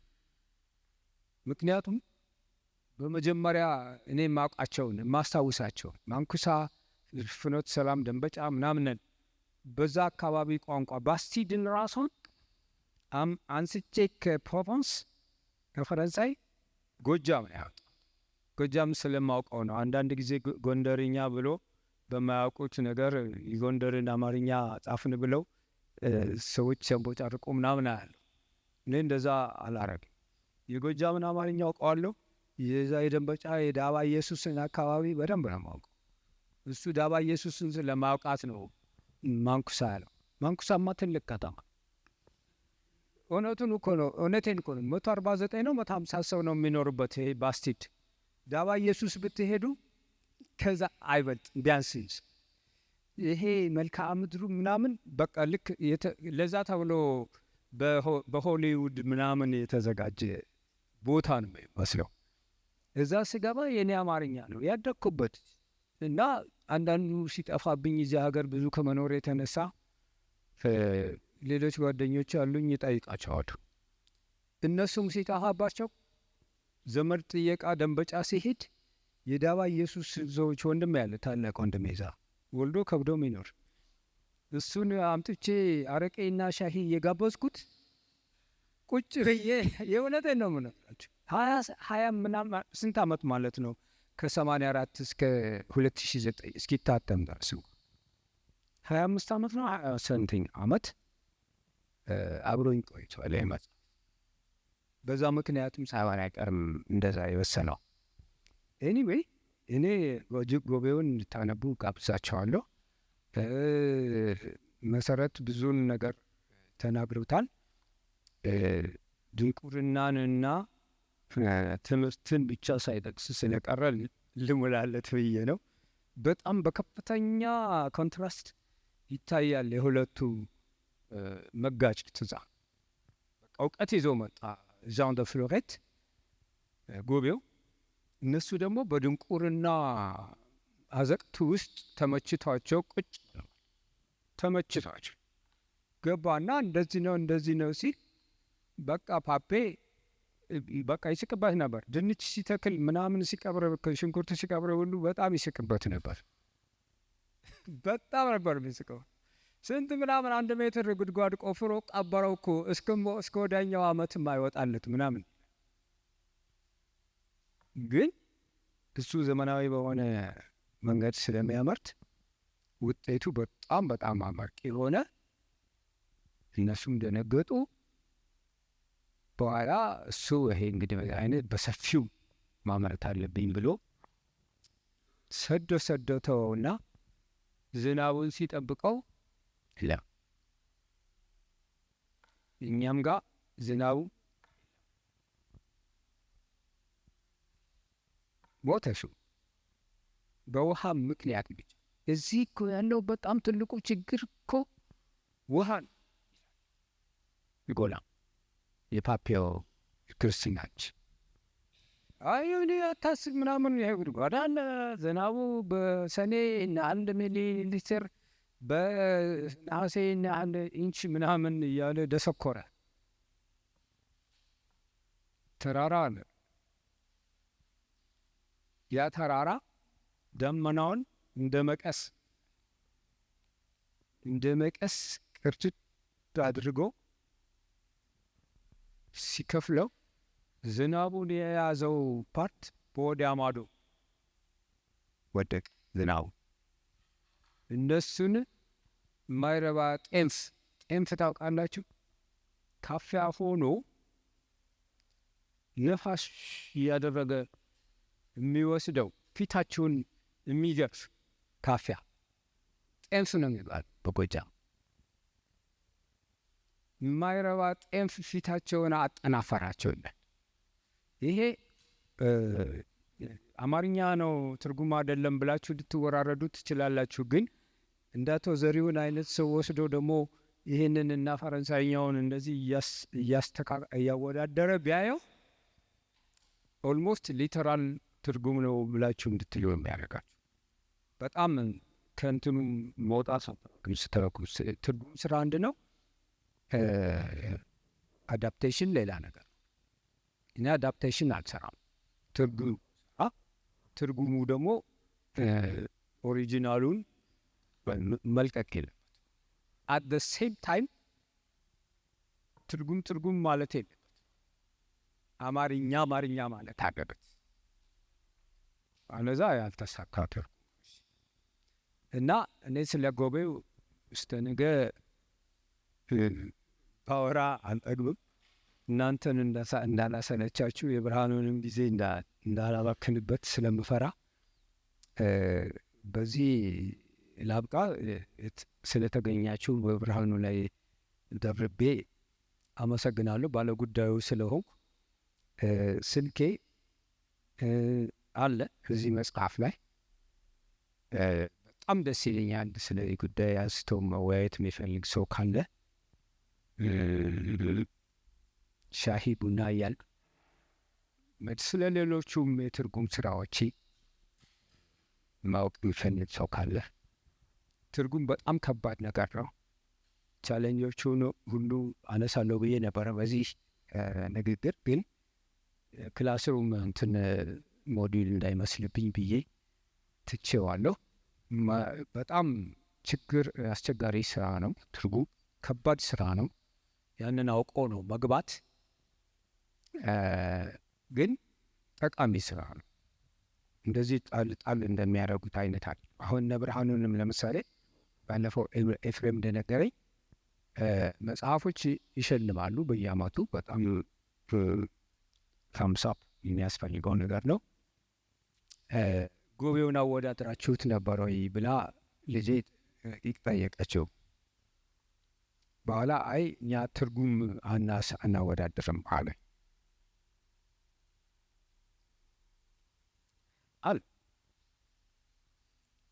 ትርጉምን እዚህ ሀገር በጣም በቃ የማይረባ ነገር አድርገን ነው እናየው። በብሔራዊ ቲያትር የተተረጎመ ተውኔት የሚሰጥና ወጥ ድርሰት ተውኔት የሚሰጥ ሰው እኩል አይደለም የሚከፈላቸው። እኔ ሲከፈለኝ በተርጓሚ ሂሳብ ነበር የሚከፈለኝና አንድ ቀን ስብሰባ ላይ ተናገርኩ። ስለ ትርጉም ያላችሁን ባያዝ አስተካክሉ። እነ ራሴላስን የመሰሉ እነ አይደናው ይህንን ነገር ታውቁ እንደሆነ ክብረ ነገሥት መጽሐፍ ቅዱሱ ራሱ አሁን ደግሞ በቅርብ ቁርአን እየተተረጎሙ ነው። ከዕብራይስጥ ከአረሚያ ከምናምን እኛ ላይ የደረሱት። ጎበዝ ተርጓሚ ግን ያስፈልጋል። የታጠቀ ተርጓሚ ያስፈልጋል። ሁለት ቋንቋ አውቃለሁ ብለህ ተርጓሚ ይሆናል ይትል ከሆነ ትወድቃለህ። ሁለት ቋንቋ አይደለም ትርጉም፣ በሁለት ቋንቋ ይነሳና ራሱን የቻለ ክህሎት፣ ራሱን የቻለ ጥበብ፣ ራሱን የቻለ ሙያ፣ እነዛን ነገሮች ይዞ የተነሳ ሰው ጥሩ ይተረጉማል። ለሀገሩ ደግሞ የሚጠቅሙ ነገሮችን አሁን ከፈረንሳይኛ እዚህ ሀገር ፈረንሳይኛ ብዙ የሚያነብ ሰው የለም እና አንዳንድ ከፈረንሳይ ባህል እንደዚህ ጥሩ ነገሮችን ወደዚህ ማምጣት መቻል ለህብረተሰቡ ለስነ ጽሁፍ እድገት እጅግ በጣም ይጠቅማሉ። እና የትርጉምን አስቸጋሪነት ለማጠቃለል ያህል በውጫሌ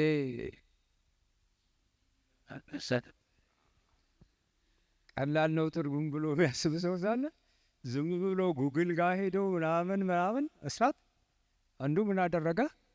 የሆነች ሴት ወዳጄ ነበረች፣ ነፍሷን ይማር፣ ሲከፋት ከ8ኛ ፎቅ ከኢሲኤ ቢልዲንግ ላይ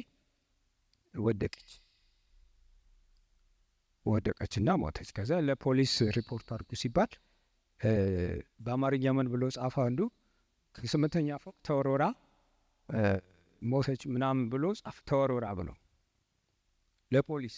ይህንን አስተርጉሙት እና በእንግሊዝኛ ምናምን ሲባል ተርጓሚው ምን አለ? እዚህ ስቴዲየም አካባቢ ያሉ ተርጓሚዎች ናቸው። ሺ ዋዝ ትሮውን አውት ኦፍ ዘ ዊንዶ ብሎ ተረጎሙ።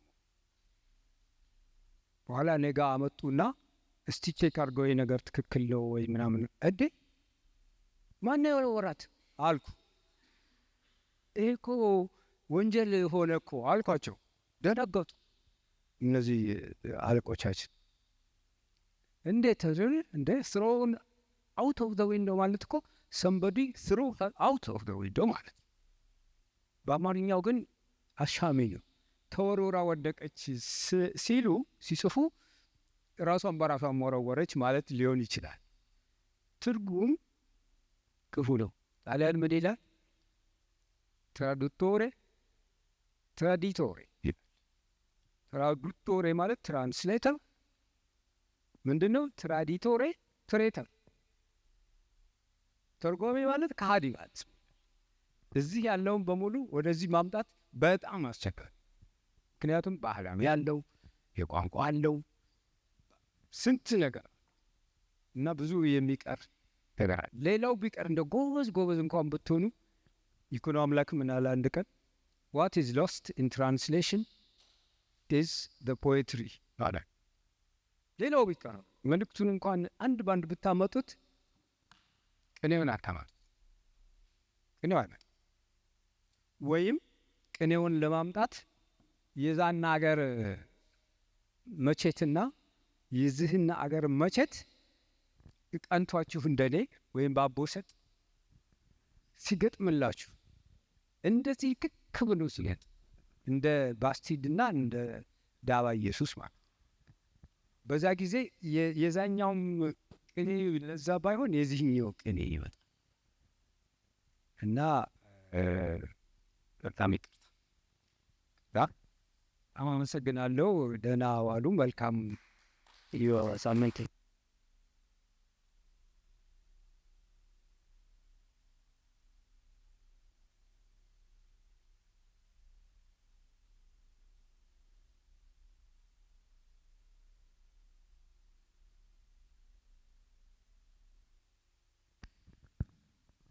አለ ቦታውና አለ ሰዓቱ ሆነ እንጂ ከዚህ በላይም ጌታነህ ቢናገር ቢያቀርብ ይችላል። አንድ ጊዜ እዚህ ለገዳዲ ፕሮግራም ድሮ የሚባል ነበር የቴሌቪዥን የሬዲዮ ፕሮግራም እና አንድ ጓደኛ እዛ ላይ ሰራ ስለነበረ ይዞኝ ሄደ። እስቲ ምን ሰራውን ብሎ ይዞኝ ሄደ እና ምን ይላሉ እነሱ አንድ ነገር ወይ ሰዓቱ ከደረሰ ወይ ካልበቃ ናይፍ ይላል፣ ቁረጠው ማለት ነው። ናይፍ ይላሉ። ናይፍ እና ክቹ የኔ ያልገባኝ ሰማል። ከዛ ናይፍ እያለ ቢጮህም የሚቆርጠው ሰውዬ አልቆረጠም። በኋላ መጨረሻ ላይ ለምንድን ነው አለቃ ነህ ናይፍ አልክ ለምንድን ነው የማትቆርጠው ሲለው ሰውየው ማያቋርጥ የሚናገረው ነገር ሊቋረጥ የሚችል አይደለም ጥሩ ስለሆነ እኔ በዚህ ጋር ቁጭ ብዬ እንዲህ እላለሁ ወደዚህ የሚናገረውም ያሳዝናል ለማቋረጥ። ጌታነህም ጎበዝ ነው በጣም ወደሚፈልገውና ለትርጉም ትኩረት እንድንሰጥ ጀማሪዎች ስለሆን ሆሄ የተወሰነ ከአቅም ጋር እያካሄድን ነው እንጂ በጣም ትልቅ ነገር ነው የትርጉም ነገር። ብዙ ሀገር ለስልጣኔ የደረሰውም እኮ አንድ ያንዱን ወደ ሌላው እየተረጎመ ነው እና ትልቅ ነገር ነው በእግረ መንገዳችን የወሰድነው። እንግዲህ ሁለት ጉልበተኛ ተናጋሪዎች ስለነበሩ ከእናንተ ላይ ነው ሰዓቱ የተቀነሰው። ሀሳባችሁን የምትጨምሩትን ኤኒቲንግ ዩወንት በጣም እያሳጠራችሁ አንድ ሰው አንድ ሀሳብ ብቻ አንደኛ ሁለተኛ ሶስተኛ ከተባለ አንደኛው ላይ ሰውየው ናይፍ እንዳለው ላስገድድ ነው። ስለዚህ ሀሳባችሁን ጠቅለል አድርጋችሁ አንድ ሀሳብ በአጭር ጊዜ ውስጥ ጌታነህ እዚህ ያለ መሰረትም አለ ሁለቱም አሳምረው አቅርበዋል። እዛ ላይ ማብራሪያም ይሁን ተጨማሪ ሌላ ፐርስፔክቲቭም ይሁን ምንም ይሁን የእናንተ ነው። ያልነውን ጊዜ ግን እዛ ላይ ስለምናቆም ለሌላ እድል እንዲኖር አጠር እያደረገን መጽሐፉን ማንበብ አለብኝ።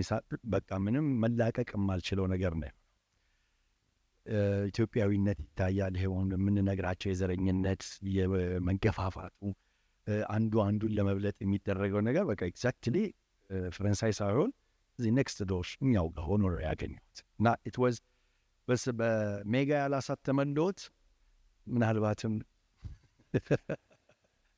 ኦፕን ክሪቲክስ ስለሆነ ነው። ያ ማለት በቀጥታ መጋፈጥ ስለሆነ ስለዚህ ይህን ያህል ማቹር ማድረግ አሁን ደግሞ ትልቅ ትርጉም የሚሰጥ መግጽ ያ እርሶ በፊት ገና እጸጹን ሳንጋፈጠው ቀድሞ በታየ መነጽር የተጻፈ መነጽር አሁን ግን ኖረ ነው እንደዛ የገፉት ሰዎች ተገፍተው ያለውን ሁኔታ ሆነና አሁን ትክክለኛ ሱት የሚያደርገው ጊዜ አሁን ይመስለኛል። ሌላው ውሃ ላይ የተነገረ ነገር ነው። አንድ እኔ ያለሁበት ቡድን ስል ጊዜ ኢትዮጵያ ሀብቶቿን ሁሉ ማፍሰስ ያለባት ውሃ ላይ ሰሜን ኢትዮጵያ ያ ሁሉ ጋራ ታች ውሃ ያ ውሃ ቀደም ሲል ከሌላ ራቅ ካለ ቦታ በብዙ ኪሎ ሜትር ቢወሰድ ዛሬ የምናየው ደረቅ ቆላማ ወይም ደግሞ ከፍተኛ ቦታ ሆኖ ምርት ማምረት ያልቻለው ሁሉ ውሃ የሚኖርበት ጊዜና ልናመርት የምንችልበት አጋጣሚ ነውና ሁሌ ቲክቶክ ላይ የምንነጋገር ቡድኖች ኢትዮጵያ ሌላ ነገር ባትሰራ ያሏትን ሳንቲሞች ሁሉ ለቅማ ውሃን ማስተር ብናደርግ ስለ ውሃ ሁሉንም አይነት ፎርም ጋዙም፣ ፈሳሹም፣ ጠጣሩም፣ ተጎታቹም ለኢሪጌሽን ምናምና እዚህ ላይ በቃ ሱት አድርጎ ነው ያየሁት። እነዚህ ሰዎች ይሄ ሁሉ ታሪክ እንግዲህ መጨረሻ ላይ በውሃ ማቀብና በውሃ ማጠር መካከል የተገኘ ዘር መጠፋፋት ነው እና እግረ መንገዱን ይሄንንም ስለመለሰልኝ አመሰግናለሁ።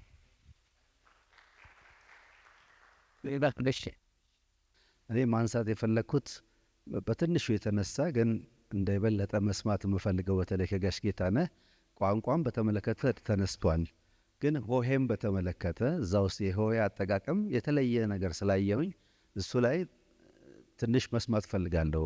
ብዙዎቻችን እስካሁንም ማናቋቸው ቋ፣ ሏ፣ ሟ ምናምን የሚባሉ ቃላት ፊደላት ብዙዎቻችን እስካሁንም እንታገላለን እና አንዳንድ አማርኛ ጸሐፍት እነዛን ይጠቀሙባቸዋል። አሁን ጋሽ ጌታነህ ሲጽፉ እነሱን አቮይድ ለማድረግ ሞክረዋል እና አከራካሪ ቢመስልም የራሳቸው ምክንያት አላቸውና በምን ምክንያት ነው ያ የተሰራው የሚለውን ትንሽ ለየት ያለ አጻጻፍ ሆኖ ስላየሁት ነው። እንኳን ተብሎ አይደለም፣ እንኳን ፊደላቶቹ ይረዝማሉ፣ ሆሄያቶቹ ይረዝማሉ፣ ግን የበለጠ ቀላል ይሆናልና ይሄ ሁሉ ሆሄ ኖሮን ልጆቻችንን ለማስተማር ስንታገል ኖረናል። ሆሄዎቹ የሚቀንሱና በቀላሉ ትርጉሙ የሚያስተላልፍ ከሆነ ደግሞ የተሻለ ስለሆነ እሱ ላይ ያለውትን ሀሳብ በጥቂቱ ብናቅ የሚል ነው። አመሰግናለሁ። ትላልቅ አስተማሪዎቻችን ጋር ነው አብረን ያለ ነው። ብዙ ነገር የምንማርበት መድረክ ነው እና ይህን ነገር ለወጣቱ በደንብ ክፍት ማድረግ ያስፈልጋል ብለን እናምናለን። በተለይ ዩኒቨርሲቲ ውስጥ ያሉ ሰዎች ይህን ነገር እየተራመዱ ያሉ ሰዎች ከዚህ መጽሐፍ ከነዚህ ሰዎች በጣም ብዙ ነው የምንማረው ብዬ አምናለሁ እና ዛሬ ከመሀላችሁ ስለተገኘን እናመሰግናለን። በመጽሐፉ ዙሪያ ደግሞ እኔም ቅድም ተብሏል፣ ሙሉን አላነበብኩም አልዋሽም፣ ግን መጀመሪያውን አሁን ስፖይለር አለርት መደረግ ነበረበት። ቅድማ መጨረሻውን አውቀዋለሁ እንደሚፈጠርና ሪቪው ሲደረግ ከእኔ በላይ ማለት እኔ ሰሙን ብቻ ያነበብኩት ነው የመሰለኝና ውስጡ የነበረውን ዘረኝነት ወይ ሌሎቹን ፓርቶች አላየሁም ነበረ። በደንብ ተብራርቶልናል። እናመሰግናለን። ዳዊት ሲባል ነበር ማውቀው። አሁን የኢትዮጵያ ቋንቋዎች ጥናት ኢንስቲትዩት ነው ተብሏል እና እንዳጋጣሚ እኔ ክቡር ዶክተር አዲስ አለማየሁ የሄዱበት አካሄድ ስለ ተመቸኝ ከእሳቸውም ጋር መጠነኛ ልዩነት አለኝ። ለምሳሌ እሳቸው ፀሐዩ ጸናል ጸሎቱ ጸነ፣ እኔ ግን ከደጋር እንታታልስ በእጅ ሲጻፍ ብዬ ይህንን ኮንፊውዥን ለማስወገድ ፀሐዩ ጸን መርጫለሁ እና ከእንደዚህ አይነት ጥቃቅን ልዩነቶች በስተቀር የክቡር ዶክተር አዲስ አለማየሁን አካሄድ ነው የተከተልኩት። እሱንም በመጽሐፉ ላይ ጠቅሻለሁ። እንደ አጋጣሚ ለካ እኔ አላውቅም፣ በዚህ የአካዳሚ ወይም የቋንቋዎች ጥናት ኢንስቲትዩት ውስጥ ውሳኔ የተወሰነ ነበረ። የቆየ መሰረት በደንብ ያውቀዋል። ያንን ወደ አደባባይ ማውጣትና ለእኛ ማድረስ አልቻሉም። በዛ ጊዜ የነበሩት የመንግስት ኃላፊዎች እና ዝም ብለው በመሳቢያቸው ውስጥ ቀርቅረው አስቀምጠው እኛን ያፋጁናል። አሁን ወንድሜና አስተማሪ ኩኖ አምላክ አንተ አጨማለቅከው ይለኛል። በፊት ነው በነገራችን ታጨማለቅከው ፊደሉን ምናምን ይለኛል። ያጨማለቃችሁትማ እናንተ ናችሁ። ወይ አንዱን መርጣችሁ አትጽፉ፣ ወይ በሆነ ነገር አትስማሙ። እጁ ያገኘውን ዝም ብሎ ማንም ዝም ብሎ ያንቦጫርቃል። ተመልከቱ፣ ትላልቅ ጸሐፊ የሚባሉትን ሰዎች አይታችሁ እንደሆነ እሺ አንዱን ምረጥ። እንደኔ እሳቱ ሰን ላይሆን ይችላል። ንጉሥ ሁሴን የመረጠ ሰው አለ። በንጉሥ ሁሴን ብቻ ለምን አይጽፍ? አንዴ ወዲህ አንዴ ወዲህ። በቃ ታዘቡ ወደፊት ስታነቡ። እና ይህንን መጽሐፍ እንደ አጋጣሚ አገኘሁና በ94 ዓመተ ምህረት የታተመ ነው። ክብረ ነገሥት በጣም ጥሩ ትርጉም ነው። ግዕዙ በአንድ በኩል አማርኛው በዚህ በኩል ነው። ምን ይላል? የተወሰነው ውሳኔ ይላል። እዚህ ላይ አለ በተወሰነው ውሳኔ መሰረት ሳይሰራ እስካሁን ቆይቷል። ይህ መጽሐፍ ግን በዛ ውሳኔ መሰረት ነው የጻፍነው። አሁን ከኔ ጋር የሚለያዩት እነዚህ እና ከክቡር ዶክተር አዲስ ጋር የሚለያዩት እነዚህ ዲቃላ ነው የምላቸው። እዚህ ዳ ደግሞ ፍልጽቅ ነው ምናምን ይላቸዋል። ዲቃላ የምላቸው የቋ ሏሟ የሚሉትን ነው። እነሱን የተወሰኑትን መርጦ ይጠቀማል። የተወሰኑትን መርጦ እኔ ደግሞ ፕሪንሲፕል ላይ ምንድን ነው አንድ ድምፅ አንድ ምልክት፣ በቃ ሌላ ምንም ታሪክ የለኝ። አንድ ድምፅ አንድ ምልክት። ያውን አማርኛ በታይፕ በኮምፒውተር ላይ ስለምጽፍ መከራዬ ነው። በፊደሉ መከራዬ ነው። ይሄ ፋይንድ ኤንድ ሪፕሌስ ምናምን የሚባሉ የኮምፒውተር ጊዜ ቆጣቢ ምናምን ነገር በሙሉ በአማርኛ ኪሳራ ነው የሚያስከትልባቸው። እና ባካችሁ መልክ እንስጠው እና ሰው እንዲደነግጥ ብዬ አንዳንድ ጊዜ አማርኛ እኮ የራሱ የሆነ የፊደል ገበታ የለውም ብዬ ነው የሚጀምር። የለውም ይሄ ታዲያ ምንድን ነው? ይሄ አማርኛ አይደለም። ይሄ የማን ነው? አይ ቆይ እንግዲህ ወደ እንትኑ ስንመጣ ይሄኛው ምን ይላል? የግዕዝና የአማርኛ የጋራ ፊደል ገበታ ይለዋል። እሺ እዛ እስማማለሁ። ግን አሁን በግዕዝ የነበሩ ድሮ ጥቅም የነበራቸው የተለየ ድምፅ ይወክሉ የነበሩ አንዳንድ ሆሄያት አሉ። አሁን በአማርኛ የማያስፈልጉ አንዳንድ ሲከራከሩ ምን ትሰማላችሁ መሰላችሁ? በአማርኛ ቋንቋ ፊደሉ ሲለወጥ የቃሉ ትርጉም ይለወጣል ብለው ሲከራከሩ ትሰማላችሁ ሰዎች። እና ኧረ የታነ እስቲ ምሳሌ ስትሏቸው የግዕዝ ቃል ነው የሚሰጧቸው። ይሄ እኮ አማርኛ አይደለም ምናምን ግዕዝ ነው። በአማርኛ አንድ ቃል በአማርኛ ምናልባት አደን ነው 400-500 ሺህ ቃላት ይኖሩ እንደሆን አንድ አታገኙም። ፊደሉ ሲለወጥ ትርጉሙንም ይለው አንድ አታገኙ። እንደውም ይሄ መጽሐፍ እስከምን ሄዷል መሰላችሁ? ሀመሮሃል አደለ? ሀግዝ እሱን ሀ ነው የሚለው አይተዋ እግዚአብሔር አ ደግሞ አለች ይቺ አልፋ አግዝ ሆናለች። ስለዚህ ኡኢአ የሚለው በሙሉ አላስፈላጊ ነው።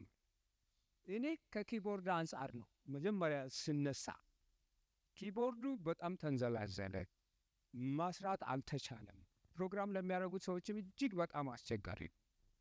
ኢሲኤ ነበርኩ፣ የቋንቋዎች ማስተማሪያ ክፍል አስተባባሪ ነበርኩና አማርኛ ቋንቋ ካልተሰጠ አልኩ። እሺ ጠየቁ። እነሱም አንዳንድ ሌሎች የአፍሪካ ሀገሮች ሰዎች እና በጀት ምናምን ሲሉ ተከራከሩ። ተፈቀደ፣ አስተማሪ ተቀጠረ እና መጡ ብዙ ሰዎች ይማሩ አማርኛ። አሁን እንደምነሽ ደህና ነሽ እወድሻለሁ ምናምን የሚለውን ሲማሩ ደስ እያላቸው ቆዩና ፊደሉ መጣ። ፊደሉ ሲመጣ ልክ ድንጋይ ተወረወረበት የወፍ መንጋይ መስል ብን ብለው ጠፉ በሙሉ በየአቅጣጫቸው። ምን ሆናችሁ ነው ተብለው ሲጠየቁ እንደ ይህን ወንዶ ፊደል ማን ያጠናል? ቆይ ልጆቻችን ስም በወጣቸው ያን ሁሉ የሚሸማድል የውጭ ሀገር ቋንቋ ሁሉ ልንጽፍበት እኮ እንችላለን። በእኛ ቋንቋ በእኛ ፊት ቀይ አርገ ነው ስናወቃ አንዲትም ስህተት ስፔሊንግ ኤረር የሚባል ነገር የማይገኝበት ብቸኛው የዓለም ቋንቋ ልናደርገው እንችላለን አማርኛ። አሁን እኔ በምጽፍበት ወይም ደግሞ ተወያይተን ተመካክረን ኮንቪኒየንስ ነው አይደለ? ተስማምተን አንድ ከማለት በዓለም ላይ ምንም አይነት የስፔሊንግ ኤረር የማይሰራበት መጻፊያ ይችላል። ልጅ እንደዛ ብዬ ስለማስብ ነው እንጂ አማርኛ የአፍ መፍቻ ቋንቋዬ ነው። አማርኛውን ልታጠፉት፣ አማርኛውን ታሪኩን ልትደልዙት አራተውን እንኳን አማርኛውን ላጠፉ። ይሄው አሁን ቅድም መሰረት እንዳለው ዎር ኤንድ ፒስ ከሚባል በዚህ ሳይዝ በኒያላ ፎንት 10 ነው ምናምን 1335 ገጽ ዎር ኤንድ ፒስ በሁለት ቮሊዩም አድርገ ነው እንደዚህ እንኳን ለማንበብ ለማየት ያስፈራል። ከእሱ ጋር ሁሉ እኔ የምታገለው ለምንድን ነው? ያንን ሸጬ ገንዘብ አትርፌ ፎቅ እሰራለሁ አይደል? ኖ ማንም እንደማይገዛው መሰረት እና እኔ የምንከራከር በዚህ ማንም አይገዛው። እንዴ ለምንድን ነው የማይገዛው ይለኛል። እሱ ደግሞ ስንት ብር አውጥቶ ይህንን ከሚገዛ ሰው አንድ መለኪያ ዊስኪ ቢጠጣ ነው የሚመርጥ። ዚያቅ ያምሶሪ ይህን ደሳ እና ለምንድን ነው ታዲያ የምትለፋው ቢለኝ ይህንንማ ወደ አማርኛ ስነ ጽሁፍ ማምጣት ያስፈልጋል። ትልቅ ኮንትሪቢዩሽን አድርጌ ነው ለራሴ የቆጠርኩት። 2 ዓመት አለ መሰረት አንዷን ቀንሶብኝ 3 ዓመት የኮቪድ ዘመን ቁጭ ብዬ 3 ሶሊድ ይርስ በኋላም ደግሞ እንደገና ሳነበው አንድ ጊዜ እኮ ማንበብ የማትደፍሩት መጽሐፍ ነው እና አማርኛውንማ ወደዋለሁ፣ አማርኛውንማ ከብረዋለሁ እና ላነግሰው እፈልጋለሁ። ዛሬ ከኢትዮጵያ ከምናምን ትልቅ ከፈንታንዲስ ከሞያሌ እንደሚባለው ከዳር ከአጽናፍ እስከ አጽናፍ ድረስ አማርኛ ሲነገር ስሰማ በጣም ነው ደስ የሚለኝ። ይቅርታ አድርጉልኝ አሁን ትምክተኛ እንዳትሉኝ ጊዜ ላይ ኧረ ይህንን ሌላ ቀን ወይ ተገናኝተን እናውራ። ታንኪ መሰረት ግማሽ ደቂቃ ብቻ ማትስ ያልኩትን ቃል መስበር አልፈልግም። በሰዓቱ ለቃለን። ፊደልን ነገር ሚስቲፋይ እናደርጋለን። ፊደል ስዕል ነው፣ ሌላ ምንም ወዲያና ወዲህ የሚያሳይ ነገር የለውም። ፊደል ስዕል ነው ማለት ምስል ነው፣ አንድ ድምፅ ነው የሚወክለው። አንዳንድ ጊዜ ክርክሩን ለማሸነፍ ሲባል ከእግዚአብሔር ነው የተሰጠን። እኛ ጥቁሮች አበሾች ስለሆነ ነው እግዚአብሔር ፊደል እንኩ ብሎ የሚወረውርልን። የእግዚአብሔርን ጸጋ መጋፋቴ አይደለም። ፈረንጆቹ ሲሆኑ ፈጠሩ፣ ሙዚቃ ሲሆን ፈጠሩ፣ ያሬድ ሲሆን በወፍ ነገረችው እና አበሾቹን ዲሚኒቲቭ የሚያደርግ የሰሩትን ስራ መመኪያ እንዳያደርጉት ሲምቦል ሆኖ እንዳይሄድ የእኛ አባቶች እናቶች የፈጠሩት ነው። ሙዚቃችን የሚሆን ክራራችን የሚሆን ፊደላችን የሚሆን እዚሁ የተፈጠረ ነው። አምላክ ጭንቅላት ሰጥቶናል፣ እጅ ሰጥቶናል፣ በዛ ነው የምንጠቀመው። እና የፈረንጅ ሞዛርት ሲሆን ሙዚቃ ቀማሪ ነው፣ ዜማ ምንጭ ነው። ያሬድ ሲሆን ግን የሆነ ዛፍ ስር ቁጭ ብሎ ትል እየተመለከተ ዛፍ እየሰማ ምናምን፣ እሱ ኢንቴሊጀንስ የለውም። እና እንዴት ሊገሉን እንደተነሱ ማሰብ የሚያስፈልገን ይመስለኛል። ራይት ናው እኔም የዚህ እንትን ተጋሪ ስለሆንኩ ነው። ሐዲስ ዓለማየሁ መንግስቱ ለማን ብታነቡ በፊደል ረገድ ይነግሯቸዋል። እሳቸውም ልክ እንደ ሐዲስ ዓለማየሁ ነው። እንዲያውም እሳቸው ጸሎቱን ትተው ፀሐይ ጾም የሚጠቀሙት እና ምሁሮቻችን በዛኛውም በግዕዙም በአማርኛውም በቃ በጣም የተመናሹ ሰዎች ናቸው ይሄንን ስራ የሄዱበት። አንድ ጊዜ የብርቱካን መጽሐፍ ሲመረቅ አንድ እንትን አቅርቤ ነበር። አንዲት ማሳያ ለእኔ የሚታየኝ ስላልታያችሁ ኧረ እናንተ ሆዬ ሳቅ ሞትኩላችሁ ይልና ሳቅ የምትለዋ ቃል የግዕዝ ቃል አይደለችም፣ ግን ሳቅ በንጉሱ ስትጻፍ ነው ሳቅ መሳቅ መደሰት መፍነክነክ የሚሆን። በእሳቱ ሲጻፍ ግን ሳውቅ እውቀት ይሆናል። እንደዛ ነው ብለን በፊደል ከሄድን አማርኛ ድና ሰንበት የሰምና ወርቅ ችሎታ ሁሉ እንዳለ ወልጭ ብሎ ይጠፋል፣ ይከስማል ማለት ነው። እና እኔ አሁን አንድ ሾርት ስቶሪ ያሳትማለሁ ብዬ እዛ እንደ መግቢያ የጻፍኩት አለ። መጽሐፉን እንድትገዙ ሳይሆን እዛ ላይ ክርክሩን አቀርባለሁ። እኔ የፈለጉትን ነገር ይበሉ፣ እኔ እግዚአብሔር ፊደል እንኩ ብሎ ሰጥቶናል ብዬ መቼም በፊቱም ብጠየቅ አልመሰክርም። በቃ እውቀት ሰጥቶናል። በዛ እውቀት ተጠቅመው አባቶቻችን ይህንን ሰጥቶናል። ከእግዚአብሔር ጋር የሚያገናኘው ቁርኝት ምንድን ነው? እንዳንራመድ ኖ ፊደሉን መቀየር አለብን። መቀየር አይደለም እኮ መጣልም እኮ አይደለም፣ መምረጥ እኮ ነው። እና አማርኛ እኔ ገጠሬ ነኝ መቼስ እንግዲህ እንደ አቅሜ የተማርኩ ሰው ነኝ። እንግዲህ ረዥም ለሚባል ህይወቴ ከተማ ውስጥ የኖርኩ ነኝ። ስለዚህ ከተሜ ገጠሬ የስነ ጽሁፍ አስተማሪም መጽሐፍም ሞክራለሁ። ይኸው እናንተ ፊት መጥቼ ለማውራት የበቃሁት በፊደል ምክንያት የፊደል ተጽዕኖ በአማርኛ ቃል ላይ የፍቺ ተጽዕኖ የለውም። ፕሮፌሰር ኃይለ ጌታቸው ምን ይላሉ? አበዳሪዎቹ ከግዕዝ ተበዳሪዎቹም ራሳቸው የግዕዙ ሊቃውንት ስለሆኑ ሲቀባበሉ ምንም ነገር እንዳትነኩ ብለው በመሐላና በግዕዝ ስላሰቡን ነው እንጂ አማርኛ እኮ ለራሱ ፊደል ፈጥሯል እኮ። ሸ፣ ኘ፣ ጨ የራሱ ፈጠራዎች ናቸው። ስለዚህ አማርኛ ቢያስፈልገው ኖሮ ያንን ማድረግ ይችል ነበር እና አንዳንድ 118 ዓመት አሁን 100 ምናምን ዓመት የፊደል ታይፕ ሲጀምር ነው ይሄ ክርክር የተጀመረው። ጎበዝ 100 ምናምን ዓመት ተከራክረን አንደኛው ግሩፕ መሸነፍ አልቻለም። ግን በህግ ተወስኗል። አንድ የደርግ አባል ነው ያንን ሳያደርግ የቀረ እሱም ወድቆ እኛንም ጥሎ። እሺ በጣም አመሰግናለሁኝ። መሰረት ብዙ ነገር ብዙ ሲናገር ማወቅ ከፈለጋችሁ ደጃፍ የሚል ፖድካስት ፕሮግራም አለ።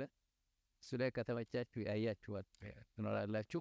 ጊዜ ሲኖራችሁ ደግሞ ያኔው ዛሬ ሳይናገር የቆጨውን ነገር እዛ ላይ ልታገኙ ትችላላችሁ። ስለዚህ ብቻ ሳይሆን የህይወቱን በሙሉ በጣም አመሰግናለሁኝ። ከዚህ በላይ መቀበል አንችልም።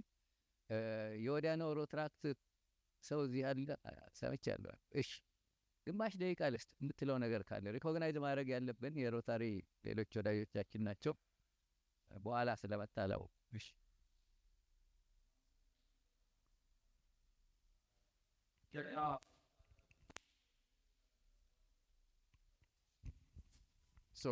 ትላልቅ አስተማሪዎቻችን ጋር ነው አብረን ያለ ነው። ብዙ ነገር የምንማርበት መድረክ ነው እና ይህን ነገር ለወጣቱ በደንብ ክፍት ማድረግ ያስፈልጋል ብለን እናምናለን። በተለይ ዩኒቨርሲቲ ውስጥ ያሉ ሰዎች ይህን ነገር እየተራመዱ ያሉ ሰዎች ከዚህ መጽሐፍ ከነዚህ ሰዎች በጣም ብዙ ነው የምንማረው ብዬ አምናለሁ እና ዛሬ ከመሀላችሁ ስለተገኘን እናመሰግናለን። በመጽሐፉ ዙሪያ ደግሞ እኔም ቅድም ተብሏል፣ ሙሉን አላነበብኩም አልዋሽም፣ ግን መጀመሪያውን አሁን ስፖይለር አለርት መደረግ ነበረበት። ቅድም አሁን መጨረሻውን አውቀዋለሁ እንደሚፈጠርና ሪቪው ሲደረግ ከእኔ በላይ ማለት እኔ ሰሙን ብቻ ያነበብኩት ነው የመሰለኝና ውስጡ የነበረውን ዘረኝነት ወይ ሌሎችን ፓርቶች አላየውም ነበረ። በደንብ ተብራርቶልናል። እናመሰግናለሁ። እሺ በጣም አመሰግናለሁ። እንግዲህ ጌታነህ ያመጣው ኮፒ ካለ ታገኛላችሁ ለመግዛት። ምናልባት ኮፒ አምጥቶ ያለዛ ደግሞ የት እንደሚገኝ ካለ ከተረፈ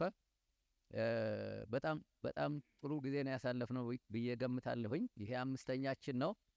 ቀይ ባህር ሲቀላ የብሔርተኝነት ፖለቲካዊ ኢኮኖሚ በዶክተር ሲሞን ሄሊሶ፣ ሸሙኔ መስፍን ወንደሰን እንደጻፈው፣ ኦዛና ሚኒሊክ ደራሲ ንጉሴ አየለ፣ ጎቤውን ዛሬ ደግሞ በጌታነህ ቀርቧል።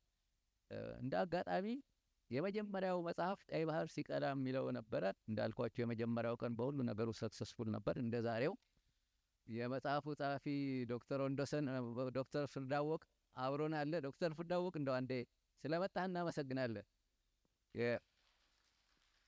ፈርቀዳጅ የሆነልና ብዙ የተወያየንበት መጽሐፍ ነው። ሌሎቹም ባይኖሩም እዚህ ጥሩ ፕሮግራም አሳልፈናል። እንግዲህ ይህን የምናገረው ለሚቀጥለው ወር ደግሞ አብራችሁን እንድትሆኑ ነው። የዛሬ ወር ማለት ነው። ስለ ሆሄ ለማወቅ ድረገጹን፣ ቲክቶክን፣ ፌስቡክ ላይ እንደዚሁ አለ፣ ቴሌግራም ላይ አለ። በተቻላችሁ መጠን ጊዜ ስታገኙ ተመልከቱ። ከሁሉም በላይ ደግሞ አባልም ደጋፊም ተሳታፊም እንድትሆኑ ጋብዛችኋለሁ። በዛሬው ዕለት እንግዲህ ያቀረቡልንን ጌታነህና መሰረትን በጣም አመሰግናለሁ። እጅግ በጣም ከሁሉም በላይ ደግሞ እናንተ በስሜት ስለተሳተፋችሁ የወደፊትም ደጋፊዎቻችን ስለምትሆኑ እጅግ በጣም አመሰግናችኋለሁ። ስለ ትዕግስታችሁም፣ ስለ አስተዋጽኦአችሁም፣ ስለ ቆይታችሁ መልካም ጊዜ እመኝላችኋለሁ።